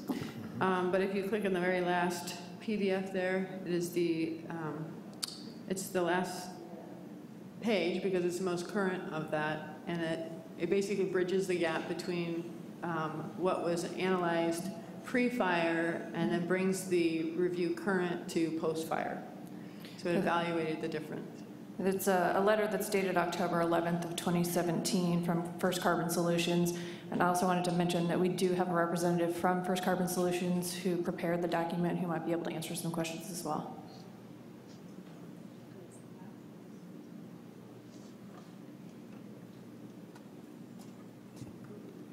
Hi, Jana Walagorski with First Carbon Solutions. I think there's two issues at hand here. There's one, does the mitigated neg deck put the project site within a high-risk fire zone? Secondly, there's a question of, is there mitigation addressing the fact that we now know that there's a high fire risk in this area? Two questions. The first answer is the MND relies on a CAL FIRE map, which does not place the project in what CAL FIRE considers high risk.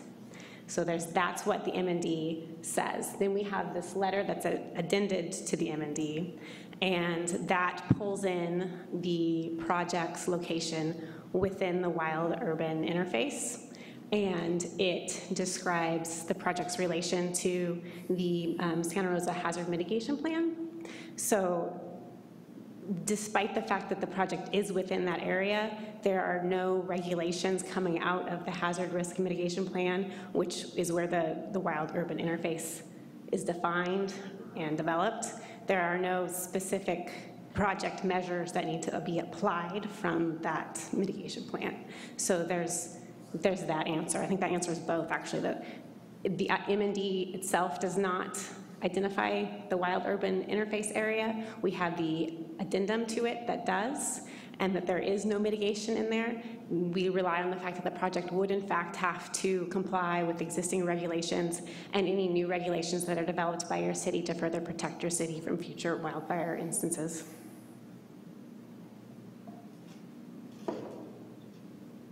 You just said any new regulations, but my understanding is that pulling the permit, making the request, triggers what codes apply. So are you saying that you're waiving that and that new codes and standards will apply as you move forward? So what you're approving tonight is just the general plan and rezone amendments. There's no development proposed at this time. If the city chooses to pass new ordinances, the development that's proposed future on the site, the actual development application, would be subject to standard building codes. So if they did it tomorrow, it would be the codes that apply now and not the future codes that come as a result of the fire? Yeah, it depends on the time of their application submittal and approval. Thank you. Thank you. Are you done with your questions, Mr. Rogers? Give me a second to read the letter and come back to me. I'll come back to you. Ms. Combs. Thank you. Can staff, I have a map of the Tubbs and Henley fire. Could staff put this on the overhead and indicate where on this map this project is for me? Thank you. And while you're doing that, I'll go ahead and ask, I thought I heard you say that we can meet our housing needs assessment goals and our general plan goals without building housing here. Did I hear that correctly?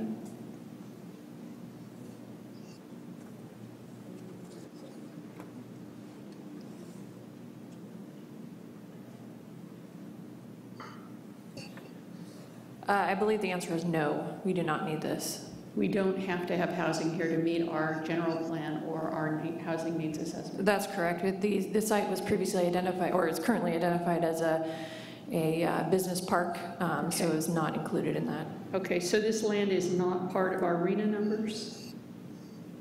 No, it is not. Okay.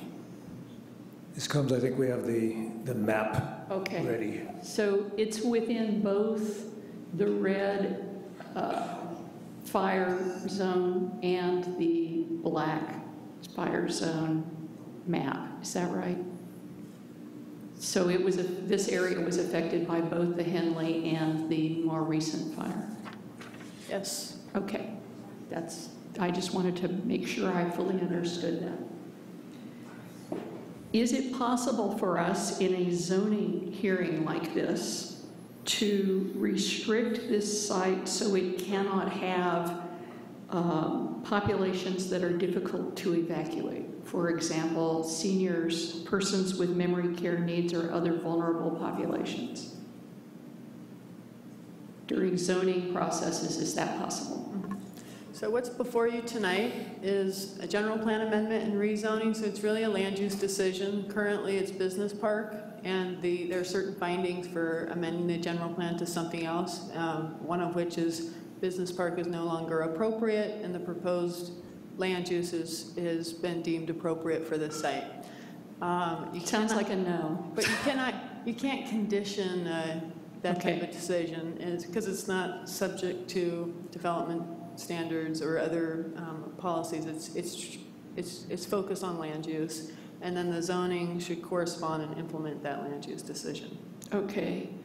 I'm guessing then that fire egress routes from the site or the proposed construction also are not part of this decision, so that if there is, for example, only one road, that wouldn't be discussed here, that it's just basic traffic impacts rather than the likelihood that a road might be blocked during a severe fire event. Yeah, that's correct. Site access will be looked at through the development review process when an application is submitted. Okay, so is it actually in the wildlife urban interface? Yes, it is. Okay. Yes, it is. All right. Is it part of that? Would we consider it a fire hazard zone or hazard mitigation zone?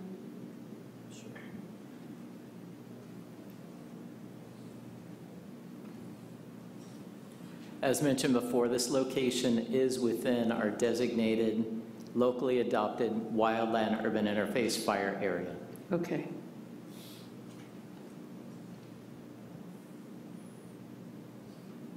I also heard from my planning commissioner a sense that they felt handcuffed, unable to take into account what we now know. I'd like to ask the city attorney, this is a request of our council to make a change. What kinds of findings do we have to make or do we have not to make in order to vote yes or no on this? In other words, can I use the present knowledge that I have, or am I limited in the decision making, in my ability to use good judgment in my decision making? Is there any limitation I have in using, for example, what I consider to be my own good judgment? The code defines the findings that need to be made for a general plan amendment. Certainly, I trust that all of the council members will use their judgment in making those findings and evaluating those findings. But that is the scope of what you can look at. I did not come here from the planning department. Some people rise to council. I rose to council from a different path.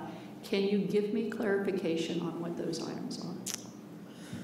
If I could, actually probably Jessica would know them. Okay. They're in the staff report, but I am having a problem with my computer to get them under out. what circumstances?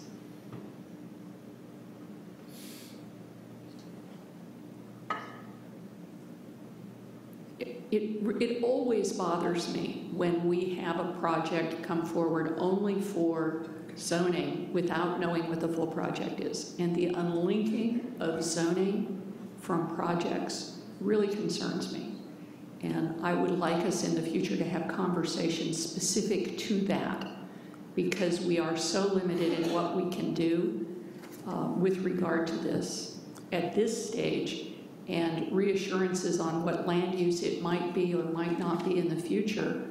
The property moves, the zoning moves with the property, not with the property owner. So I'm very concerned about it. Yes, and that this certainly is a conversation that the council could have. Thank you.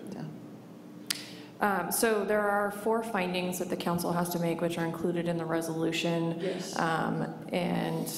So those are before you. There are also questions that an applicant has to provide responses to in our application for a general plan amendment. And those include why do you want the general plan changed? What changes or events have occurred, or what new evidence has arisen the general plan since the general plan was adopted, which now warrant a change? So we could take into account new evidence that has arisen. Okay, and 3? Seems to me new evidence has arisen. Have detailed neighborhood plans or other studies revealed the need for a general plan amendment? And that's it. And there was a fourth? They're just the three. So there are 4 findings that are in your resolution, and those are maintains internal consistency with the goals, policies, and elements of the general plan. It would not be detrimental to the public interest, health, safety, convenience, or welfare of the city. Okay, let me repeat that one, because it sounds as if there is an interest in the general health, safety, and welfare of residents. Can you repeat that? So the proposed amendment would not be detrimental to the public interest, health, safety, convenience, or welfare of the city. Health, safety, welfare, or convenience. Okay, thank you. I think you've given me the information that I need. I appreciate it. Thank you, Mayor. Thank you, Mr. Mayor. This is a question for Charity, if it's all right. I'm curious about, I think when we sat down, you shared a project with me that kind of was higher density, even though we're talking about low, medium density. I think it was townhomes. I think I saw a letter from you recently that you're planning inclusionary for this development. And if that was all true, if you could just kind of expand upon that or nod to us. And do you have any idea of what, and it's probably too early, but do you have any idea of what kind of inclusionary percentages you're looking at? Are you looking at trying to get a density bonus? I mean, I'm just... Thanks. Thank you, Councilmember Tibbetts. Yes, when we had an opportunity to speak, and I did share some plans. We are still looking at an attached townhome project here on this piece of property, consistent with the direction that the commission had provided, encouraging us to look at the highest end of that density range, which does put upwards of 237 homes on the property. The staff shared with you the very conceptual development plan that we shared with them. That's kind of where we're at right now. We are very closely following the city's directions on affordable and inclusionary housing. I don't have a percentage I can commit to you tonight, but I can commit to providing an affordable housing component on this piece of property, and it's not, I do have a very short presentation. I don't know if now's the appropriate time, but maybe actually, I could, no. Actually, these comments should be part of the public hearing when you would be opening and can do your presentation. Does that answer your question? It does. Thank you, Charity. My next question is for staff.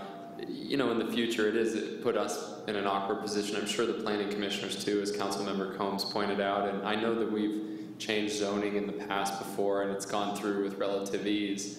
But when we're talking about development projects, is there something that keeps us from actually working with the developer in partnership, fleshing out what a project would look like, and then bringing it with a zoning amendment? Is there a reason why we typically do the zoning amendment first, followed up with this? Because I think the concern up here, my concern is certainly that I actually really think that this is a good developer. I like certain things about the project, but you know, there's always the concern that what happens if the tent folds tomorrow, they go away, and then we're talking 8 single-family detached dwelling units sporadically located throughout the area when we're trying to do a higher density. So we're happy to bring that back for a future conversation, council member, but we can't have that conversation tonight. Fair enough. That's all my questions. Thank you, Mr. Mayor.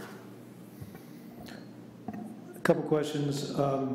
In the initial presentation, it was mentioned that this is part of the Resilient City overlay, and I'm wondering if that has any relevance to our discussion or decision tonight.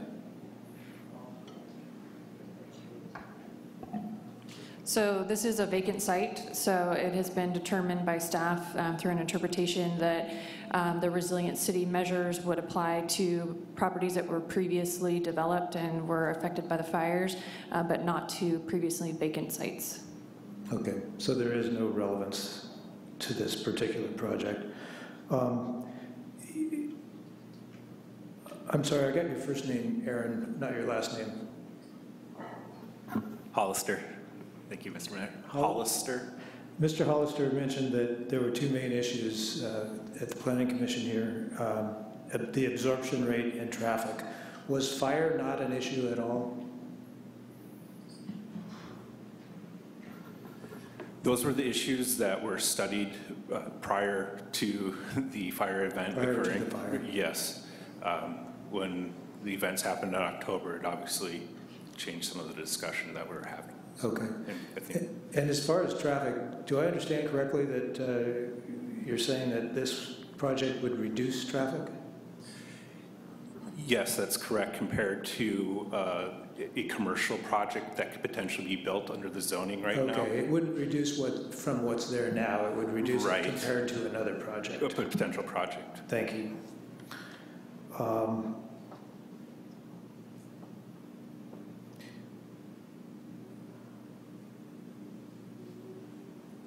Okay, I'm not even going to ask about rent and cannabis. We'll just leave that one alone.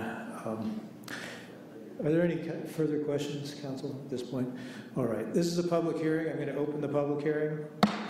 If you'd like to address the council on this matter, you can submit a card, or when all the cards are done, I'll take more public comment after that. Dwayne DeWitt will start.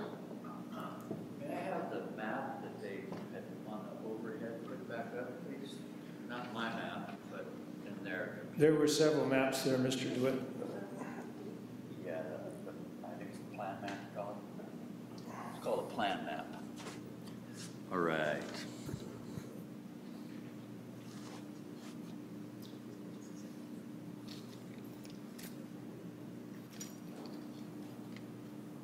There we go.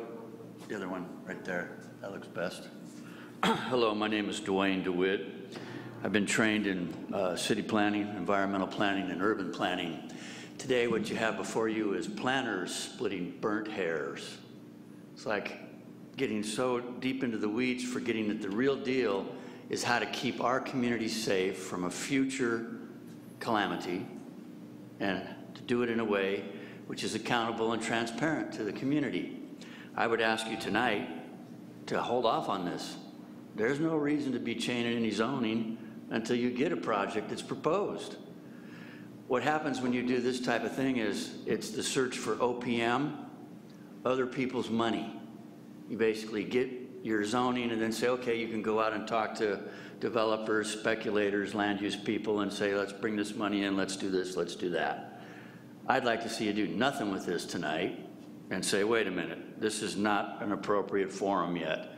You need to discuss what's going to go in there and see how it would survive a calamity such as that last fire. And if it's going to be residential, it needs to be almost bulletproof, excuse me. It should be fireproof for sure, because you know people died up in these areas from the fire that just blew through. So this is the time where you folks get to say, no, we don't need this right now. If the planning staff is saying it's not part of the housing that's needed, then why is it going forward? All right? If it's for the weed industry, smoke them if you got them. We've got plenty of warehouses where those folks are already doing fine. We could be putting our homeless in some of those warehouses, but instead, you know, we're basically looking at it like, no, we don't need that either. So you have a medium low density residential. That doesn't really help the community. If it was to be for housing, you should have it at the highest density possible and in the safest way. Make it with new fireproof buildings using materials that are proven, such as autoclaved aerated cement, things like that that are used in Europe. It was discovered in Sweden 100 years ago. I mean, we're in such a, I guess you'd call it a uncertain stage, even as the planners feel so certain with their 1,100-page document, and they can sit there and, you know, quibble about the code. It's like, wait a minute, folks, we've just come through a major calamity. We need to take the time to reset what you're going to do for the future. And you can do it now by saying, no, this isn't needed tonight.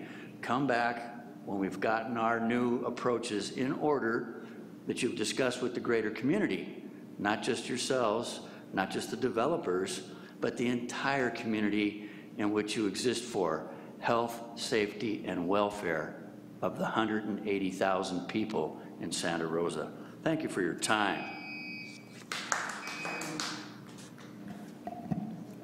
Do we have any more cards on this, Ms. Gomez? Thank you. Terry Shore.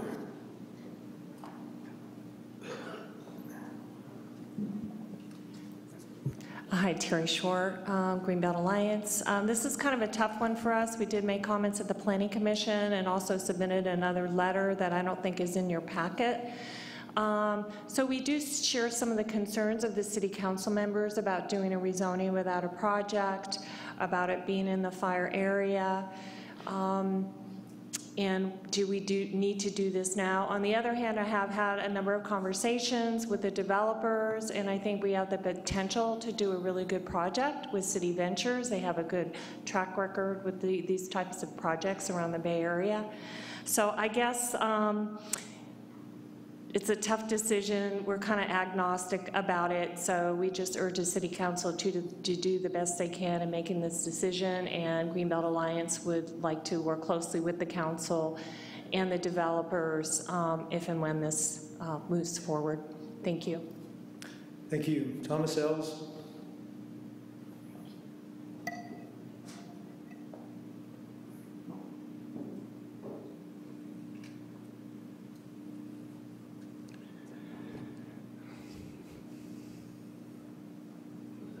Tough decision. The map that I would like to see is not up there, but we all know what's up there. So what I'm discussing with you, I want to put the fire issue to the side right now for 1 second and just consider the residential versus commercial hillside development. Residential development is what makes sense. You don't want overarching, looming, giant corporations over the top of you, looming on top of you. It's bad enough the way it is. Fine. Rezone that to residential and have residential occupancy, very important overall. When you do that, how you do that, that's up to you, that's up to these considerations. I want to point out, it needs to have eventually, so how you do that, when you do that, this is very important. Water development up there. You have the lake. You have Thomas Lake Harris Lake. I don't know what the name of it is. Thomas Lake Harris Lake. You can use that water for emergency water. You need to use that water and make it, have plenty of pumps and plenty of availability to put that out, put anything out up there, put out HP, put out anything out up there. And if you need more lakes, you need more lakes. There's a fire element, one of the 7 elements of the general plan. So part of the general plan is the fire element, the housing element, the traffic element. It's just as serious. The fire element is just as serious as any of the other ones. And it was mentioned at the time of Fountain Grove and its development at that time, because I remember, unfortunately, I said, how could that be? I actually didn't think it was possible. Here it is possible, absolutely. Need to have this. Like the governor said, this is the new normal. San Diego, Santa Barbara, here, Butte, these areas we're going to burn. It's really challenging. So you can develop that area up there. It should be residential. Exactly how you do it, when you do it, you need to incorporate these things to develop that water and use it on those things. So thank you very much. Charity Wagner.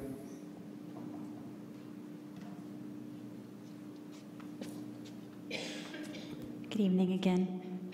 Do you mind switching to the laptop for the, thank you. First of all, thank you for, is this me? Thanks for making time for City Ventures request tonight on your late in the year hearings. We certainly appreciate it.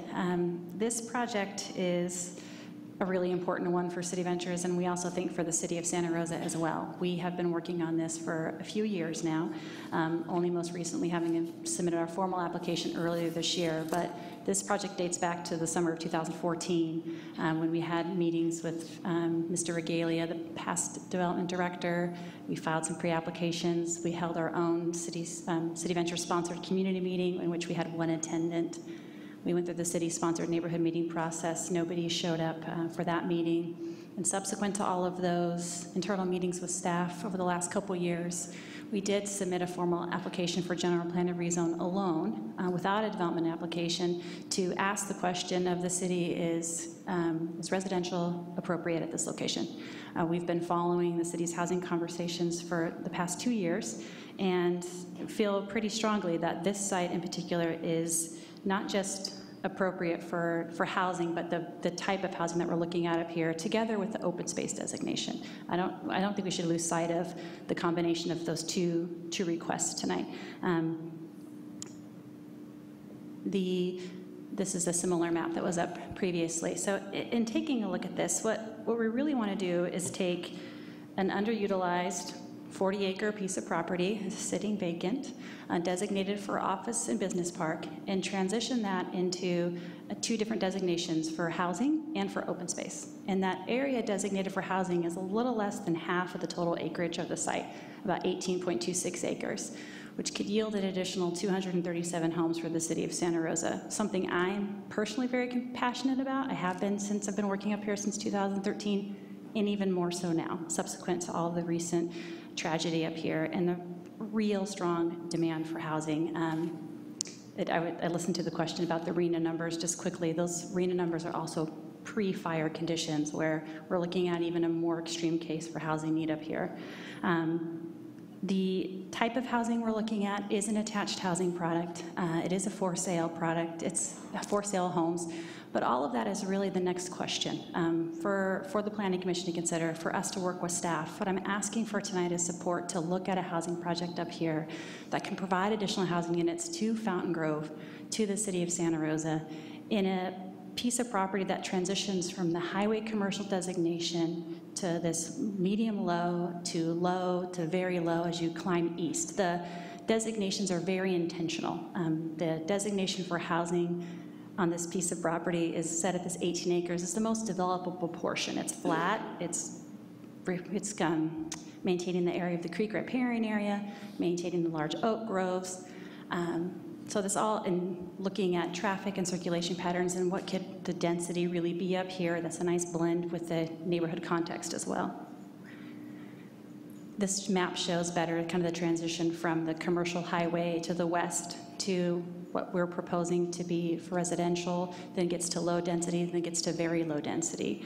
And for tonight, what we're asking again is an opportunity to work with staff, stakeholders like Ms. Shore at Greenbelt Alliance and others who are interested in this, being part of the plan for development up here. I'd appreciate your support in considering the Commission's unanimous support for this project. And myself and City Ventures CEO Phil Kerr is also here tonight. If you have additional questions for us, we're happy to do that. And just lastly, if I could just thank staff really quickly for all of their work to bring this item to you tonight. It's no small effort, so thanks for your time. Thank you, Ms. Wagner. Anyone else? Come on down. Mr. Cook.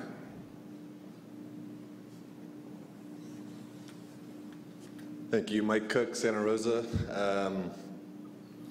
I wasn't here to speak at all, but I'm actually pretty surprised that there's been so much debate about this project, whether it should be housing or should be commercial tonight. And it makes a whole heck of a lot of sense to rezone it residential.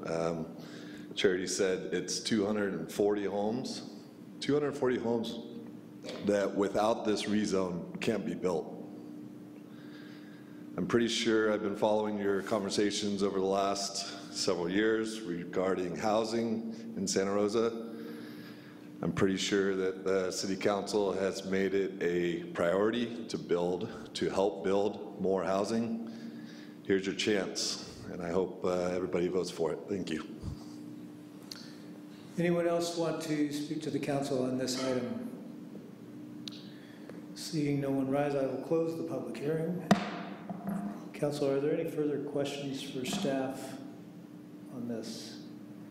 I do have one question. If this goes through tonight, the general plan amendment goes through tonight, at what point will the City Council again see this project or see a project on this property?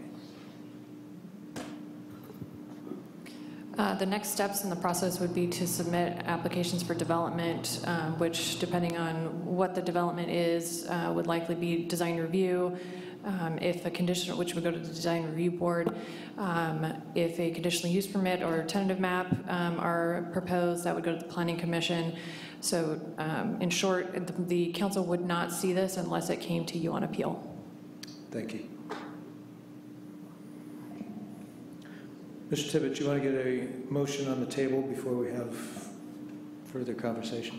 Sure. I move a resolution of the Council of the City of Santa Rosa approving a mitigated negative declaration for a general plan amendment from business park to medium-low density residential and open space for assessors parcel numbers 173-020-030 and waive further reading of the text. Second.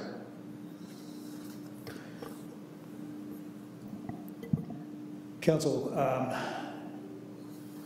well, I'll start off with comments because I have a number of issues with this item. And it's been mentioned before, but my first issue is that there's no project to evaluate here, and it disturbs me that we're faced with what I think is a pretty momentous decision to put housing right back up there where the fire just went through. And we will likely never have a say into what that housing looks like. Yes, we need housing. Yes, that's a goal of the general plan. But what kind of housing is being proposed here? I have no idea. The applicant talks about inclusionary and affordability. The staff report echoes that. But as far as I can tell, we're not deciding on any affordability at all here. There could be $237 million homes on that property.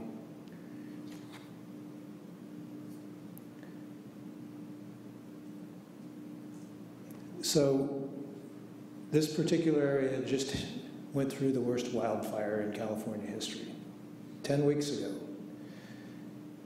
And it's a good bet that if 237 homes had been on that property 10 weeks ago, that there would be 237 piles of ash there right now. I support homeowners' rights to rebuild their legal homes that were in that neighborhood when the fire went through. But I have some real questions about building more homes there now, particularly without any discussion about fire resistance, either in architecture or construction or in materials. So if we do decide it's a good idea to build in this area, I'm wondering if low to medium density is even the best use of that property. Has our staff even analyzed that question? If that is the best use of that property? Or is it just simply a preference of the developer at this point? To me, there are still a lot of questions to be answered before this meets my level of comfort with adding homes into, whether CAL FIRE says it is or not. To me, and to any person with their eyes open, that's a high-risk area for buildings burning down. Mr. Oliveris. Thank you, Mayor. I guess at the end, we're sitting here on this big rock that used to be a big ball of fire, and we've dealt with fires over the past. We've dealt with many disasters, and from those disasters we learn. We'll be learning from this disaster as well. As it relates to planning processes, building codes, construction codes, other mitigation to prevent fire, education. There are so many things that we can do. I see this as a viable location for some housing. If we want to take it steps further, we can overlay areas that we have that are potential disaster areas due to earthquake and prohibit residential areas in those spots as well, and we're not going to do that. There's always going to be something going on. I think the important thing is how we deal with the disasters, how we plan ahead to mitigate those issues. We are in big need of housing. I don't know what type of housing is going to be there. It could be low income, could be middle, could be higher, but we need all types of housing. So for those reasons, I will be supporting this. Like I said, we don't have a crystal ball to know what's going to happen next. But every time there is a disaster in any community, they rebuild just about the entire state's on fire right now. We're not saying we're not going to build in California any longer. We will rebuild, but we do learn as we continue to rebuild after any type of disaster. It's no different than what they've done in New Orleans after that disaster. So with that, and say no more, I will be supporting this. Mr. Rogers. Thank you, Mr. Mayor.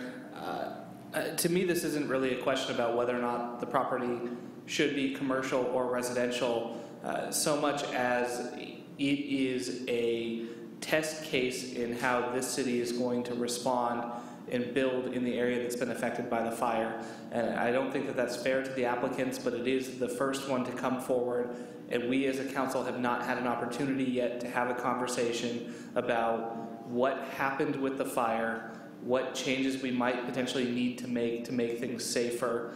And I know that that conversation is coming. I wish that this project had come to us 3 months from now when we've had an opportunity to have that conversation beforehand, because we do need the housing. And I would, from what I've heard about this project, would be very happy to support it, given a level of assurance surrounding safety. I don't have that yet. And so tonight I will not be able to move this forward. I do hope that we'll have an opportunity to look at it again after we do have that safety conversation. And I agree with my colleagues. I would like to see zoning changes come with a project. My understanding is that if we do the zoning change, we do lose the ability to negotiate a little bit on what we actually see there, and we're a little bit reliant on projects being appealed to the council. And so that is a change that I'd like to see as well. Ms. Combs. Thank you, Mayor.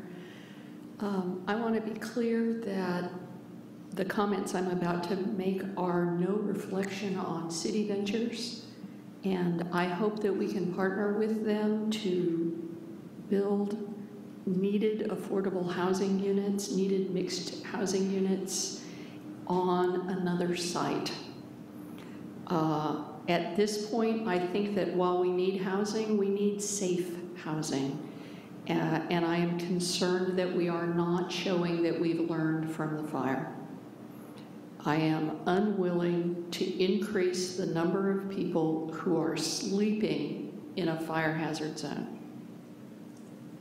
I don't consider it viable. I think our obligation as part of our hazard mitigation plan is to have there be less density, less people sleeping in a fire hazard area. And I'm hoping that as we move forward with our other fire mitigation plans and proposals to FEMA, to other entities, that we're doing everything we can to reduce density in this area. And it particularly concerns me. There's a big difference between sleeping in your home and going to work there. So I feel that the commercial designation is appropriate, and I will not be supporting this, though I would very much like to work with City Ventures on locating housing at another site. Thank you. Mr. Swedo. Thank you, Mr. Mayor. This is one of those other examples of, what's a crystal ball say? If it's happened twice, will it happen a third time? But I am supportive of this for a couple of reasons. Mainly, everyone who's going to be involved in this process moving forward, it's not lost on them what this community experienced. From our city staff to City Ventures, they've been a great partner to provide additional housing that we desperately need in the city. This location has been vacant. If it was a wonderful opportunity for some commercial use, I think it would have been filled because it is a prime location in Santa Rosa. I think this is a great use of the site. And I guess I'm struggling with some comments about putting more people where we know the fire is going to go, while at the same time allowing those that have already owned to rebuild. Because in my neck of the woods in Coffee Park, there's some brand new construction areas that we've approved that they're building right now that were not there prior to the fire. One could almost then interpret, well, should we stop construction on those? Because those are in the same footprint that would have been devastated by the fire. So again, I'm supportive of these efforts. I know it's a challenging one, but I think that City Ventures and the city staff, along with the Design Review and Planning Commission, understands the importance of this, but I think it is a step in the right direction that we're moving forward. Mr. Tibbetts? Thank you, Mr. Mayor. You know, for me, it's kind of too bad that this isn't a fire zone, and I understand my colleague's concern. I really do. You know, I think we could all agree that Fountain Grove itself probably should not have been a project that had gotten approved, but it was, and it's going to exist in the future, ongoing. And it's too bad too, because I think this project actually sounds like it has promise of being a really good project. I mean, on this council, we talk about utilizing underutilized space. We talk about moving commercial to residential. We like infill, and this seems to fit that bill. We like inclusionary, and it's been on the record tonight that inclusionary is planned for the site. We talk about live work. And, you know, if you look at the surrounding environs of this site, you actually see a lot of workplace activities, particularly around the hospital and the community clinic and things like that. So I like the project. I'm going to be supporting it, and I also recognize that we're just doing a zoning amendment tonight, and there will be a fully fleshed out process where community groups can weigh in. We can look at the design. We can look at its resistance to future fires. And I have to agree with Ernesto too. You know, if it's not one disaster, it's another.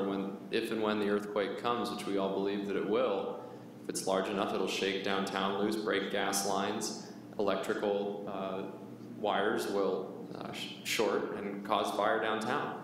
I mean, disasters are a fact of life.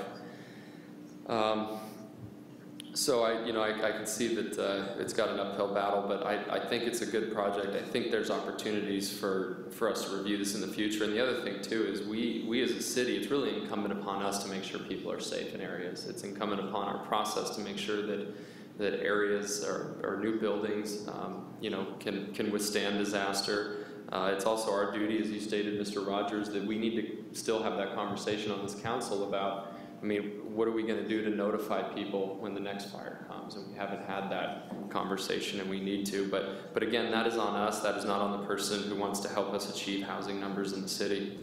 So with that, I'll I guess continue the motion. And yep. Thank you.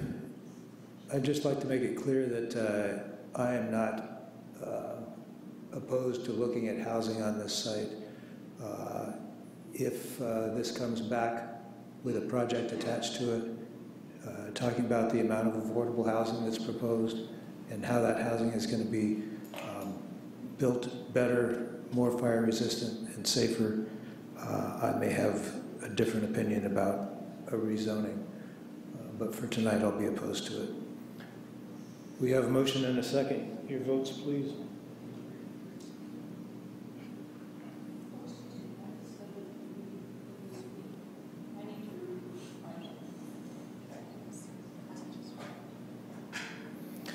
Your votes once more. I think staff, Mr. Mayor, I think staff would like a chance to make a proposal there before you vote. Okay. Thank you. If the motion fails due to lack of affirmation to approve or deny because it's a 3-3 split, you do need 4 to affirm, and I do notice that there is a council member absent, and I'm sorry I missed if it was a recusal or just absent on this item, but one possibility, since it is an important decision for the city, is to continue the item so that all council members can be present for it.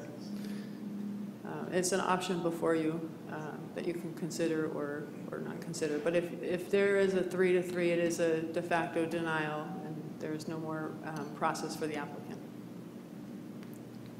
Can I offer a substitute motion, Mr. Mayor?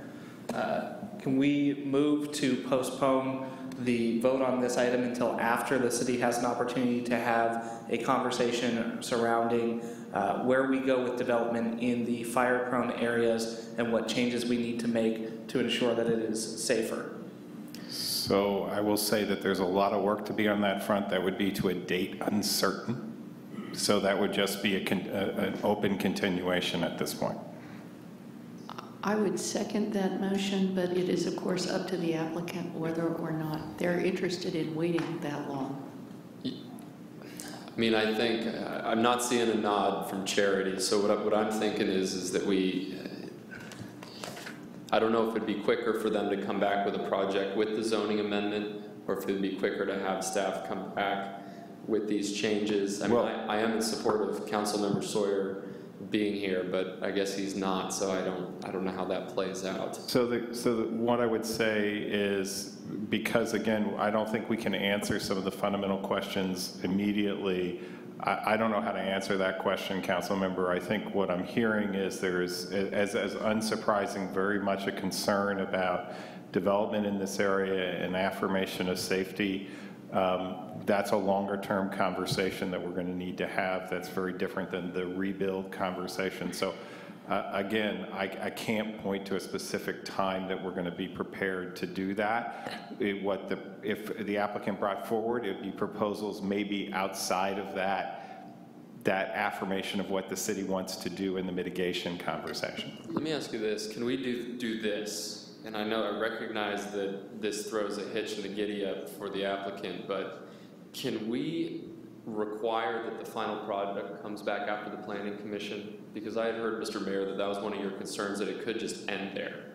And would attaching that, could we attach that caveat so that the council could review this given the sensitive nature? There is no path for the for it to come to council in this unless there's an appeal.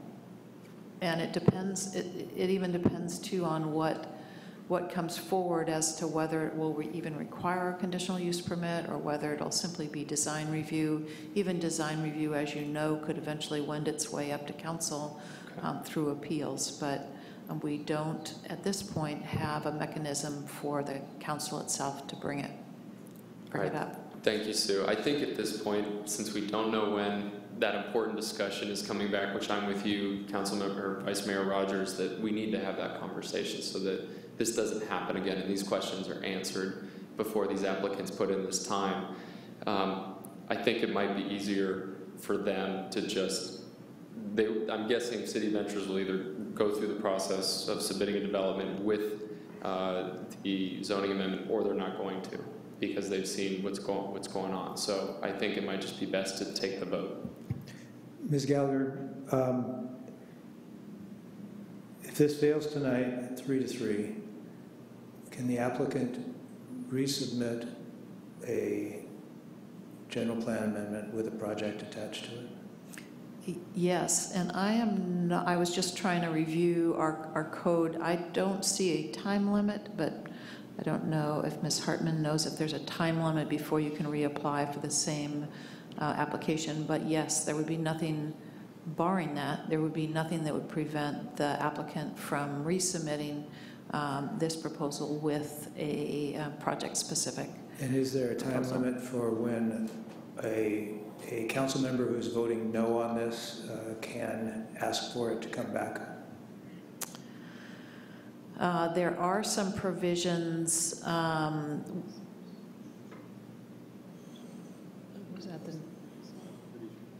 We can confirm that, but I believe it's the next meeting. It is the next meeting? I believe it is, based on past experience, but we would need to confirm that. All right. I'm concerned about our rules of order. We have a substitute motion. Yes. And we have a motion. And it's not clear to me. The substitute had a second. I seconded it. Yes, it has a second, and it should be voted on first. So I just want to bring us back to rules of order. I think our city attorney is typically our parliamentarian. I also have questions about the late notice during a clear vote about whether the applicant can make changes at that stage. And at some point would like to know at what point does the vote go forward without having such changes. I'm happy to have the conversation tonight, but in the future I'd like to know what the limits are. We essentially pushed our buttons and yet are not counting that vote. All of the buttons were not pushed as far as I could tell at the time. Mr. Schwedhelm. Thank you. I guess I'm struggling with the difference between item 14.1 that was pulled without discussion. A decision was made in this item, we have additional information from staff, I would just say let's treat this item just like we did 14.1, wait for the January 9th meeting, because my concern of any adjustments that we make on the fly, it's going to have an impact on not just city ventures but also city staff. I don't know how, but I'm sure it's going to be more work. So if it's a council item, let's just treat 15.1 like we did 14.1, re-agendize it when hopefully the entire council will be here. Mr. Rogers. Yeah, I'm just curious, do we have any kind of a timeline on when we will get even preliminary information from our fire department on? It's more than a fire department conversation. It's we have to go through mitigation project. It's a long event horizon, council member. I can't give you a timetable right now. Okay, but nowhere soon. Nowhere soon. I am supportive of figuring out how to stay this then, because my intent is not to kill the project. It is to make sure that we as a council have that conversation, not just because it's important for this project, but it will be important going forward. And the longer we delay, the more applicants are going to run into this same buzzsaw. So help me out, parliamentarian. I believe it was Mr. Rogers' motion that is first in line here. Yes, that's correct. That's the motion to continue the item off calendar. And I will amend the motion, given some of what I've heard, to stay the conversation not to a specific time and not tailored to us having specific information, but I do want us as a council to have a conversation about how we are going to approach development, new development in this area prior to having the conversation about a specific project. If that's an amendment, I accept it as the second. Sorry. Can I ask, is that related to all projects or this project? It's just for this project. Correct. This project is the only thing that's before you tonight. Correct. Question. And I need the clerk to clear my vote again. I think, may I, Mr. Mayor? Yes. I think what's important is actually what Tom said, is that pulling it seems like a good idea while we have these outstanding questions. I would be in support of doing that. If I need to put up a motion to that effect, I'm fine with it. Chris, Vice Mayor Rogers, did your motion? The concern that I have is just by pulling it, putting it back on the back on the agenda, it does not afford us an opportunity to have that conversation before the project comes back. What I picture would happen is this would be re-agendized for January 9th, the next meeting that we have. We'd have a full council. We'd take a vote on it, move forward that way. And that doesn't give us any opportunity to still have that fundamental question that this council is lacking in having about future development in the fire area. Well, I would be fine with that if we could actually have that conversation by the 9th. We're not going to have it by the 9th. We have a motion and a second. Yes. And let's vote on Mr. Rogers' motion.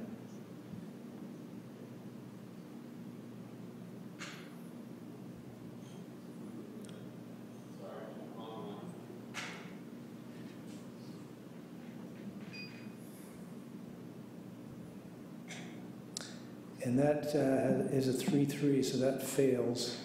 And now I want to vote on Mr. Tibbetts' original motion. We'll vote on that again.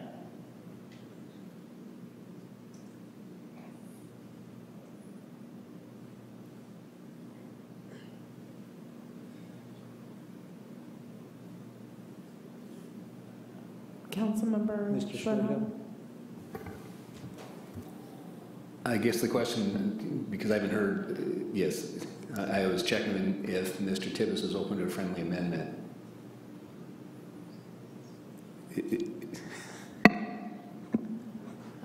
We did stop the voting midway just a few minutes ago, but it is really not the appropriate way to move forward. There should be a vote on the motion. Any friendly amendments should be made before the vote is taken. So that would be my recommendation.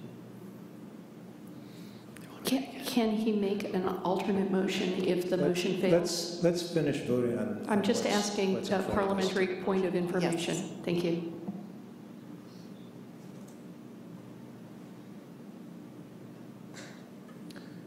And that fails 3-3. So, Mr. Mayor, my original, I guess my friendly moment would be a motion that we bring the same item back to our next scheduled city council meeting for another vote, hopefully with the entire council here. Second. The motion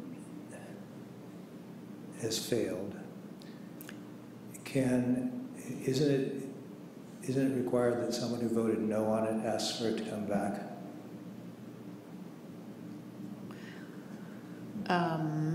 The vote has failed for lack of receiving the 4 votes. There have not been 4 votes against.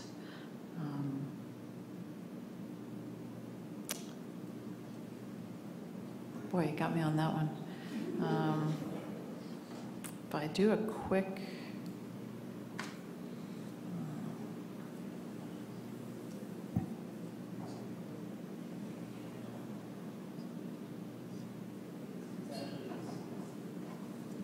I'm fairly certain under parliamentary procedure, it's an individual that voted in the outcome, not in the majority.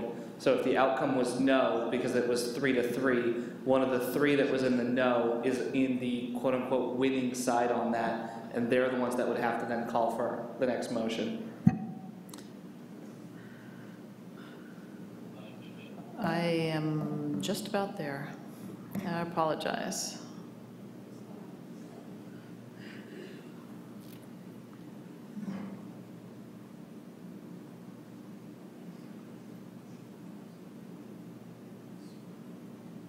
Well, there's a motion to reconsider.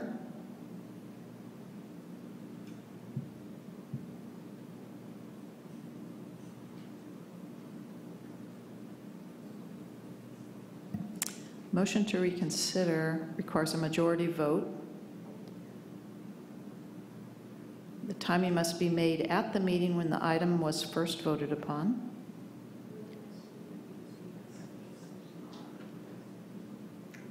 A motion to reconsider made at a later time is untimely, although the body can always vote to suspend the rules by a 2/3 majority. And the motion to reconsider can be made only by a member who voted in the majority on the original motion. I thought it said majority. We don't have a majority on the original motion. And just for future information, we have a special section in Santa Rosa Yes. City Code that allows waiting for the next meeting. Yes. So this could be, at our next meeting, one of the 3 no's could ask for this to be reconsidered. Yes. But that would not be at the next meeting, it would be at a future meeting, is that correct? Or would it be at the next meeting? No, it would be at the next meeting, and I am familiar with, if I can... The request is code at the section. next meeting, but the item isn't voted on at the next meeting.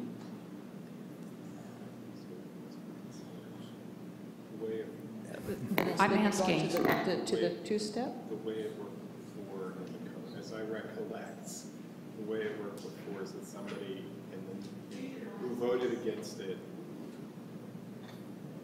As I recollect, and we would have to double check this, the way it worked before is what Councilmember Combs said, which was, there was a vote, in the vote for reconsideration, then it was brought back the following week. So I think that's the way it, I'm not the parliamentarian, but I think that is the way it worked before. The good thing is that we don't do this often enough to remember it. Is it? I'll remember it next time. Is it? I'm hearing, Mr. Mayor, you're asking about the 3 no votes, but we don't have a majority 4 votes on the no side. So does that rule even apply? And I'm just asking, I really just want to know. And I'm not sure what Sue is looking at, but every other parliamentary body I've been a part of, it hasn't been defined as a majority, it's been defined as the quote-unquote outcome winner. Our language says majority, but we could talk about changing it to outcome winner. Yes, if we might take a brief recess, that would be great. Thank you. Thanks. 5 minutes.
We will reconvene the meeting. Ms. Gallagher, do you have additional Yes. information for us? Yes, I apologize.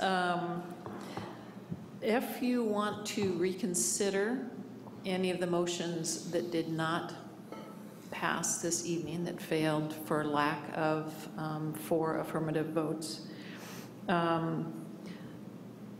council policy is that any member who voted with the majority can move to reconsider that motion. We don't have a majority on any of the motions because they were all 3-3. I think an argument could be made that a no vote had the same effect as being in a majority because it meant the motion failed. So any member who voted no could move to reconsider at tonight's meeting or at the next council meeting. But what that does, the seconder doesn't have to have been they could have voted either way. But then if that motion carries, then the item gets kicked over to the next agenda. So if you were to reconsider Vice Mayor's motion to continue the item off calendar, you could vote on that tonight, and what would come back on January 9th would be the motion to continue it off calendar. Another alternative for you, and that would same thing for any of them. Another option for you is thus far you do not have any motion that has passed. So any council member is free to make yet another motion. So that is another option. It would obviously have to be different than any of the motions that have thus far been put on the table. Just for clarification's sake, a motion to reconsider either of the motions that did not pass tonight can be made tonight or at the next meeting. Yes, that's correct. Thank you. Mr. Tibbetts. After everything I've heard, I'm going to try to put a motion on the table that seems to work for the group. I propose that we move this item to January 25th. I think that's a Tuesday. I was doing that in my mind.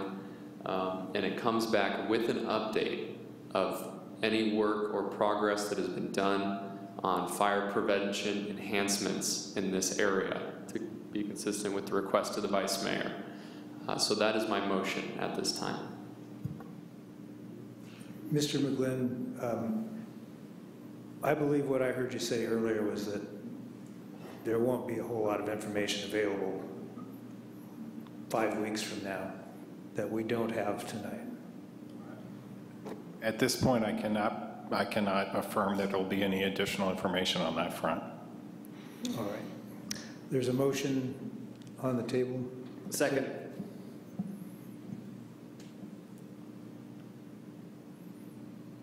Is there any discussion about this motion?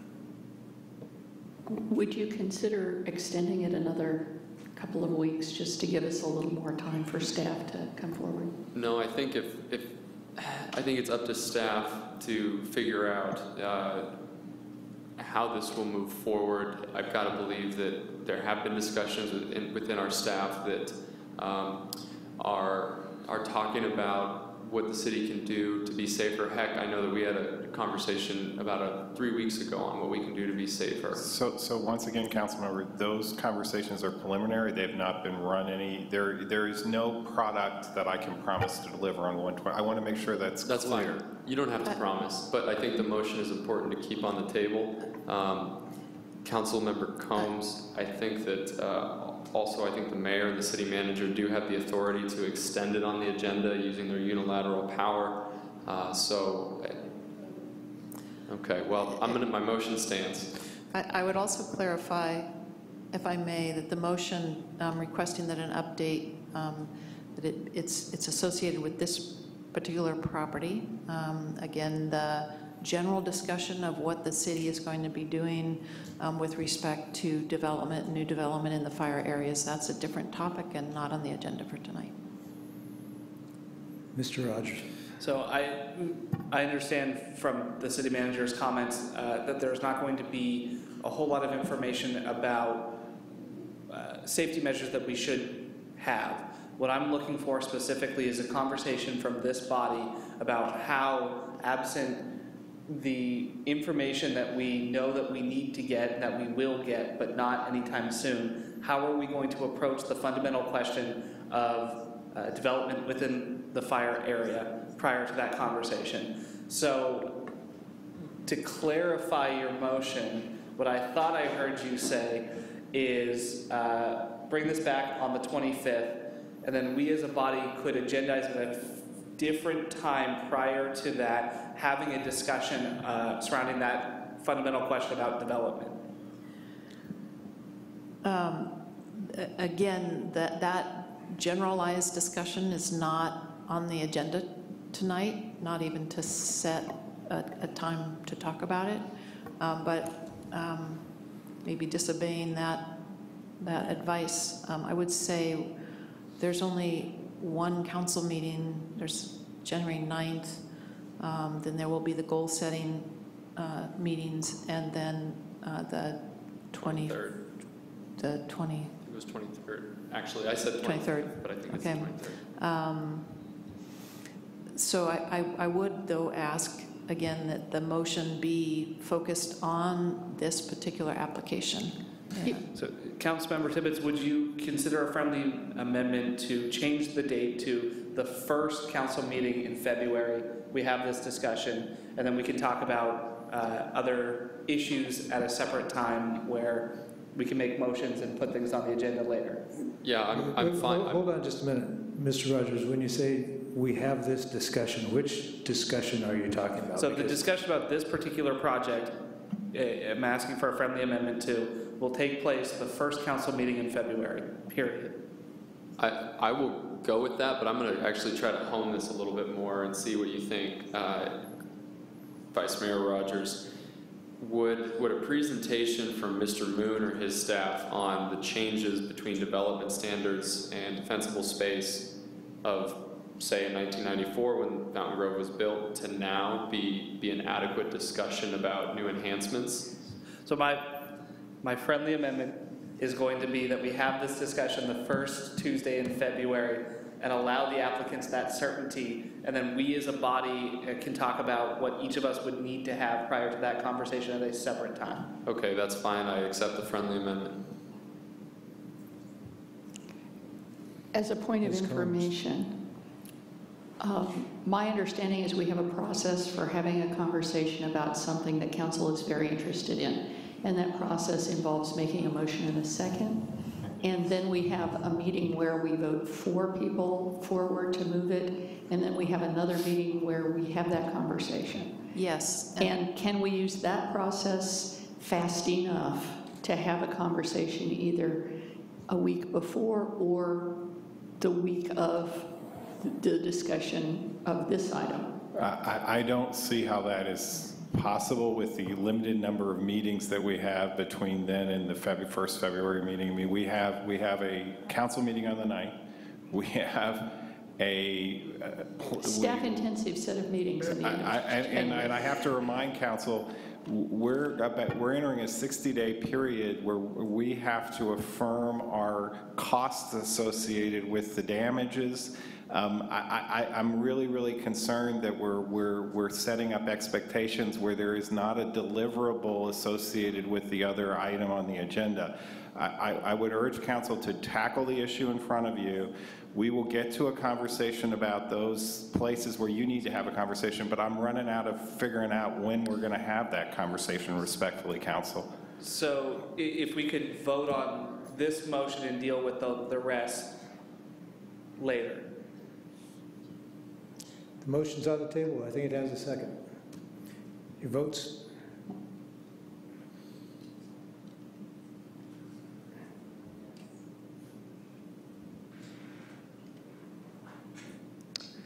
And that passes with 5 ayes and 1 no. Now, Mr. Mayor, if I could, I'd like to make a second motion that we have an information-only discussion that does not require intensive staff work that allows the public to weigh in on that fundamental question about rebuilding in the fire zone as a discussion item prior to the first meeting in February or at the first meeting in February. Mr. Rogers, I don't think you can make that motion right now. No, we're currently on this agenda item with respect to the request for a general plan amendment on this particular property.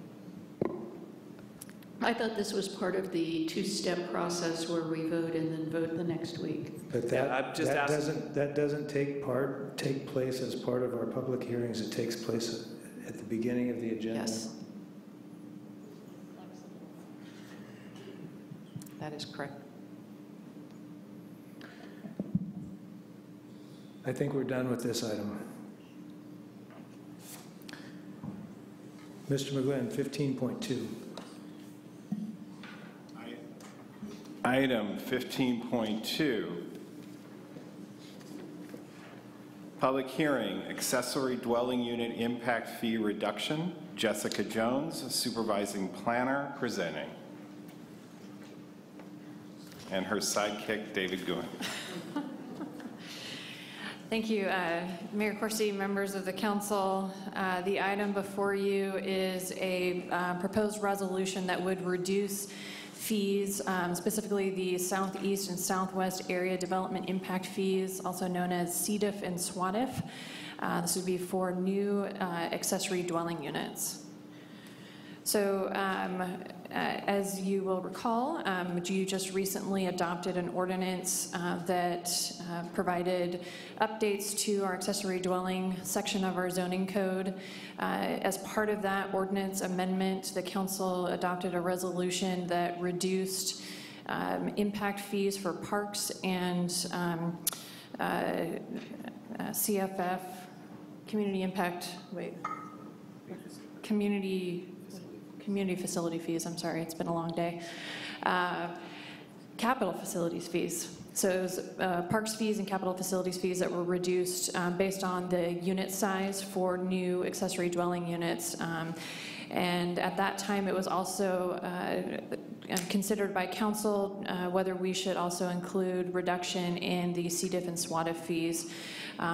As you also may recall, the city is currently looking at a impact fee update. That project was supposed to be going alongside with the accessory dwelling units, but due to the recent fires, there was a delay in that process, and so those did not come forward with the accessory dwelling units. That impact fee program is looking at potentially eliminating the CDIF and SWADIF fees, which have been in effect for about 20 years, and so that is looking at taking away those fees as they may not be necessary anymore. So at the December 5th council meeting, council directed staff to return with a resolution that would consider reducing those fees for new accessory dwelling units in the interim while the city is moving forward with the impact fee update. So the chart that is shown on this slide shows what that reduction might look like. This is using the same format that we used for the parks and CFF fee reduction. So it would be for internal conversion in small units, 750 square feet or less. There would be no fee for the CDIF and SWADIF. And then any units that would be 751 to 950 square feet, the fee assessed would be 25% of that fee. And for units up to 1,200 square feet, it would be 50%. So still looking at a reduction in those areas. Staff did find that this proposed resolution is exempt from the California Environmental Quality Act related to fees for charged by public agencies, and then also is exempt under the general rule that applies to projects that would not have a potential significant effect on the environment. So with that, the Planning and Economic Development Department is recommending that the council approve the resolution reducing the Southeast and Southwest area impact fees for new accessory dwelling units. Thank you. Council, are there questions? A couple of cards here. Dwayne DeWitt. followed by Thomas Ells. This is a public hearing. I'm sorry, this is a public hearing? I'll open the public hearing. Mr. DeWitt. Thank you. Hello, my name is Dwayne DeWitt. I'm from Roseland. I attended the meetings where the fees were originally discussed and implemented. They have not been effective in the southwest area because the building that was expected did not occur. One of the things that's important is that none of the staff here were involved in this in the beginning.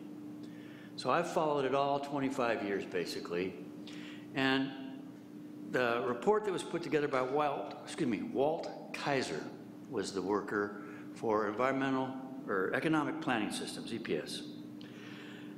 It pointed out that those fees were necessary because that's the only way we would get the infrastructure that was needed out in southwest Santa Rosa. We haven't gotten that infrastructure.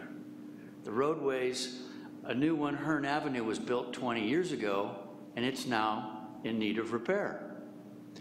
Stony Point Road didn't get finished. It takes 20 years to get something done like the Hearn Avenue overpass. So you definitely need these fees still, and you need to be on the lookout for what we might call Sharpies. People who will try to game the system and perhaps get the break on these accessory dwelling units and then not be renting them to people as affordable housing. The original lesson I learned from these development impact fees in the beginning was when a gentleman came forward to build a thing called Bellevue Ranch. And that Bellevue Ranch project is what created the Roseland County Island, which lasted for 22 years. The person advocated that he needed to have that project because we were going to get affordable housing from it. And there were going to be 60 units of multi-family rental units included. He gamed the city. Those were never done. And what happened was the planned lots were then given over to Burbank Housing, and taxpayers' money was utilized to build the housing in a self-help model. So the taxpayers picked up the cost, which the developer was saying was going to happen, and the development impact fees were going to help. So you folks need to be really careful with this, because there are lots of people that will try to chump the government, if you'll excuse the expression.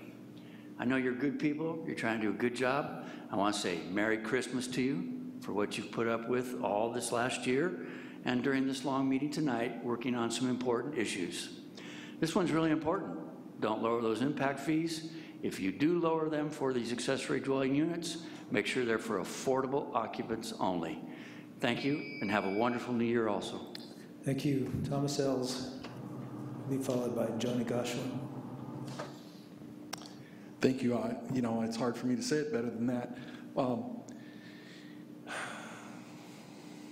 think it's called Catalina, is the self-help. It took 10 years to build that, even with self-help. Well, we had a bad 10 years. Affordability. I just can't say it enough. If there's a nexus for the fee, you can't give up the fee unless you get affordability. I believe there is a nexus for the fee. Absolutely, all those roads need to be done. That annexation, the county was poor on that, and even the city was a little bit lax on how they actually approved those. Particularly, and how do you do Hearn overcrossing? It's really challenging, except when you get the commercial in there. When the commercial goes in over there, then you line it up and you put it over there, but nobody did that. Affordability, please condition it on affordability. If you have these, you're going to give up this fee. If there's a nexus for the fee, then you got to get the fee. Unless someone is giving something up. What are they giving up? They have to have affordability covenant.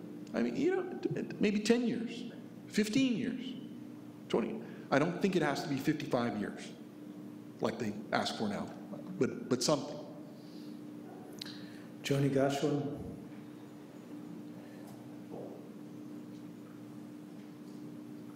Good evening. I'm here in support of waiving the fees for ADUs. I feel that, first of all, I should specify I'm Joni Goswin. I'm a realtor. I also have a degree in environmental studies and planning. So I'm looking at this from a lot of angles. I'm first and foremost an environmentalist. And I think that although the city of Santa Rosa is in 4 quadrants, realistically, the Southwest is the most environmentally safe place to build here, and we should encourage the people that already have their ADUs. We're talking about tough sheds. We're talking about a lot of people are already doing things, and I see this in real estate a lot. Let's bring that option to the table to create affordable options. And from what I'm reading in your other documents, you're not going to be allowing those to be used for vacation rentals. They're not going to be used for anyone but people who need a place to live. And Southwest Santa Rosa, other than flooding and tiger salamanders, is the most logical place to build in Santa Rosa environmentally when you look at the other hazards, whether it's earthquakes or fires. So that's all I have to say. I support waiving the fee. Thank you. Thank you. Does anyone else want to address the council on this issue? You don't need to fill out a card. Come on down. It's my first time speaking here. Either way, whatever your preference. We make you make a decision right off the bat. My name is Charles Metz. I live in Santa Rosa on Shinate Road. I do Airbnb out of my home. I have 3 bedrooms that I do. It's allowed me to stay in my home. In 2013, my partner retired from the fire department with PTSD. I had my nephew living with me who was disabled, and our son. I needed a way to have an income. So I opened up my home to Airbnb, and now it's a living. Now my partner's come back, and we do it together. And we found it's something that we love to do. And I think it's something that's extremely sustainable. You know, we always think something that's sustainable, that if you grow food and you sell it at the community market, but what's more sustainable than providing a room in your home for someone? And during this past fire, excuse me, we had a lot of cancellations since I live on Shinate Road. But with all those cancellations came people who were claims adjusters, PG&E workers, other people who were here to help with the response. My home was able to house people who were trying to help other people. And I believe my home in the future can also, the rooms in my home can also be a way for people who are going to be coming here to reconstruct, to do home building. They need a place to stay as well. I'm sure we're going to have a lot of construction workers, a lot of electricians come from out of town, even out of the county. They'll need a place to stay for 4 days. They may come on a Monday and stay 4 days and then leave on a Friday morning and then go to their family wherever they are. That's one thing that vacation rentals can do, or I do a hosted rental. My concern is that this restriction that you're putting on accessory dwelling units, does that mean that they can never become a vacation rental, ever?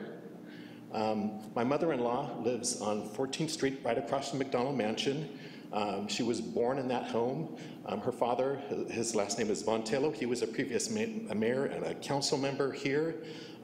They built an accessory dwelling unit in their home. They probably didn't need a permit at the time, but they did it during the 40s when there was the polio scare. And he wanted his daughter to have a place to play, so they put pinball machines in there. When my mother-in-law, when her oldest son became a quadriplegic, they redid the accessory dwelling unit to make it a handicap accessible place for him to stay. Now that she's older, in her 80s, now she stays in there, and 3 days out of the week, or 4 days out of the week, Friday, Saturday, Sunday, and Monday, she makes her home available as a vacation rental. So she lives in there and rents out the main house, but she can still use the main house for family to come over, and for, anyways, what I'm trying to say, sorry, is that I hope the restriction is only temporary, and that in the future people can use the accessory dwelling unit in any way that they see fit. Thank you. Thank you. Anyone else? Seeing no one rise, I'll close the public hearing. Bring it back to the council. Council, any questions? Yes, Mr. Tibbetts. Quick question for David. If somebody applied for an ADU in Southwest or Southeast in the last 30 days, are they eligible for these? I've gotten a lot of these questions, and you know it too. Are we doing that retroactive at all, or is this the date and time and we got to stick to it and move forward? Okay. Yeah, so currently it's not retroactive. It's per when the council makes a decision. Okay. It is council's purview to address that, but at this point the recommendation is to adjust the fee so it's consistent with the ADU ordinance that you passed a week ago. I think that's fine. I just wanted to air that out publicly because I know there's a lot of questions around that. So just for clarification on that, this would be retroactive back to the original vote we took on ADUs, or it starts tomorrow? It would be effective upon adoption tonight. Okay, thank you. Mr. Oliveris. Move a resolution of the Council of the City of Santa Rosa approving a reduction in the Southeast and Southwest area development impact fees for accessory dwelling units, and wait further reading of the text. Second. Your votes.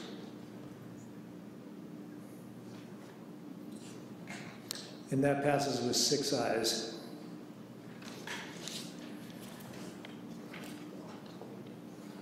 We have no written communications. I have a card for public comment.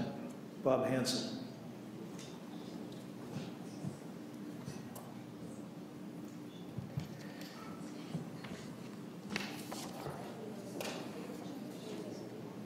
Thank you, Mayor Corsi.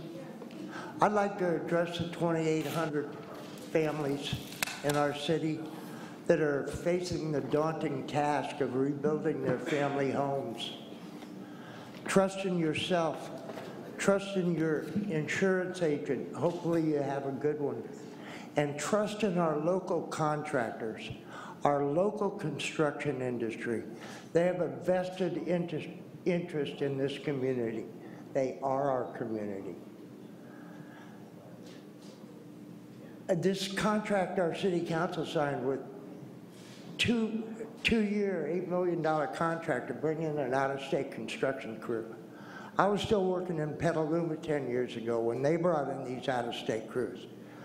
And they consisted of guys hired off the street corner. Contractor buys them a set of nail bags and a t-shirt and calls them and bills them as carpenters, plumbers, electricians. And they're not. So to our families who are rebuilding, trust in our local contractors. They're here to stay. 2 years down the line, when you got a leaking roof, you got sheetrock nails popped, you got a house that's out of plumb because it wasn't shear nailed, you can call your local contractors. They're going to come out and fix it. This crew you guys just hired, they're going to laugh at you. And yeah, we'll send a guy up right away from Long Beach. I'm totally against that one. And another reason I'm against it is we got 3,000 homeless citizens of the United States. Half of those under 35. Half of those men and women willing and ready to go to work. Put Nelson staff into work, and let's get this community back to work. I see no benefits in bringing in this out-of-state crew. Thank you. Everybody have a good Christmas. Thank you. We're adjourned. Thank you.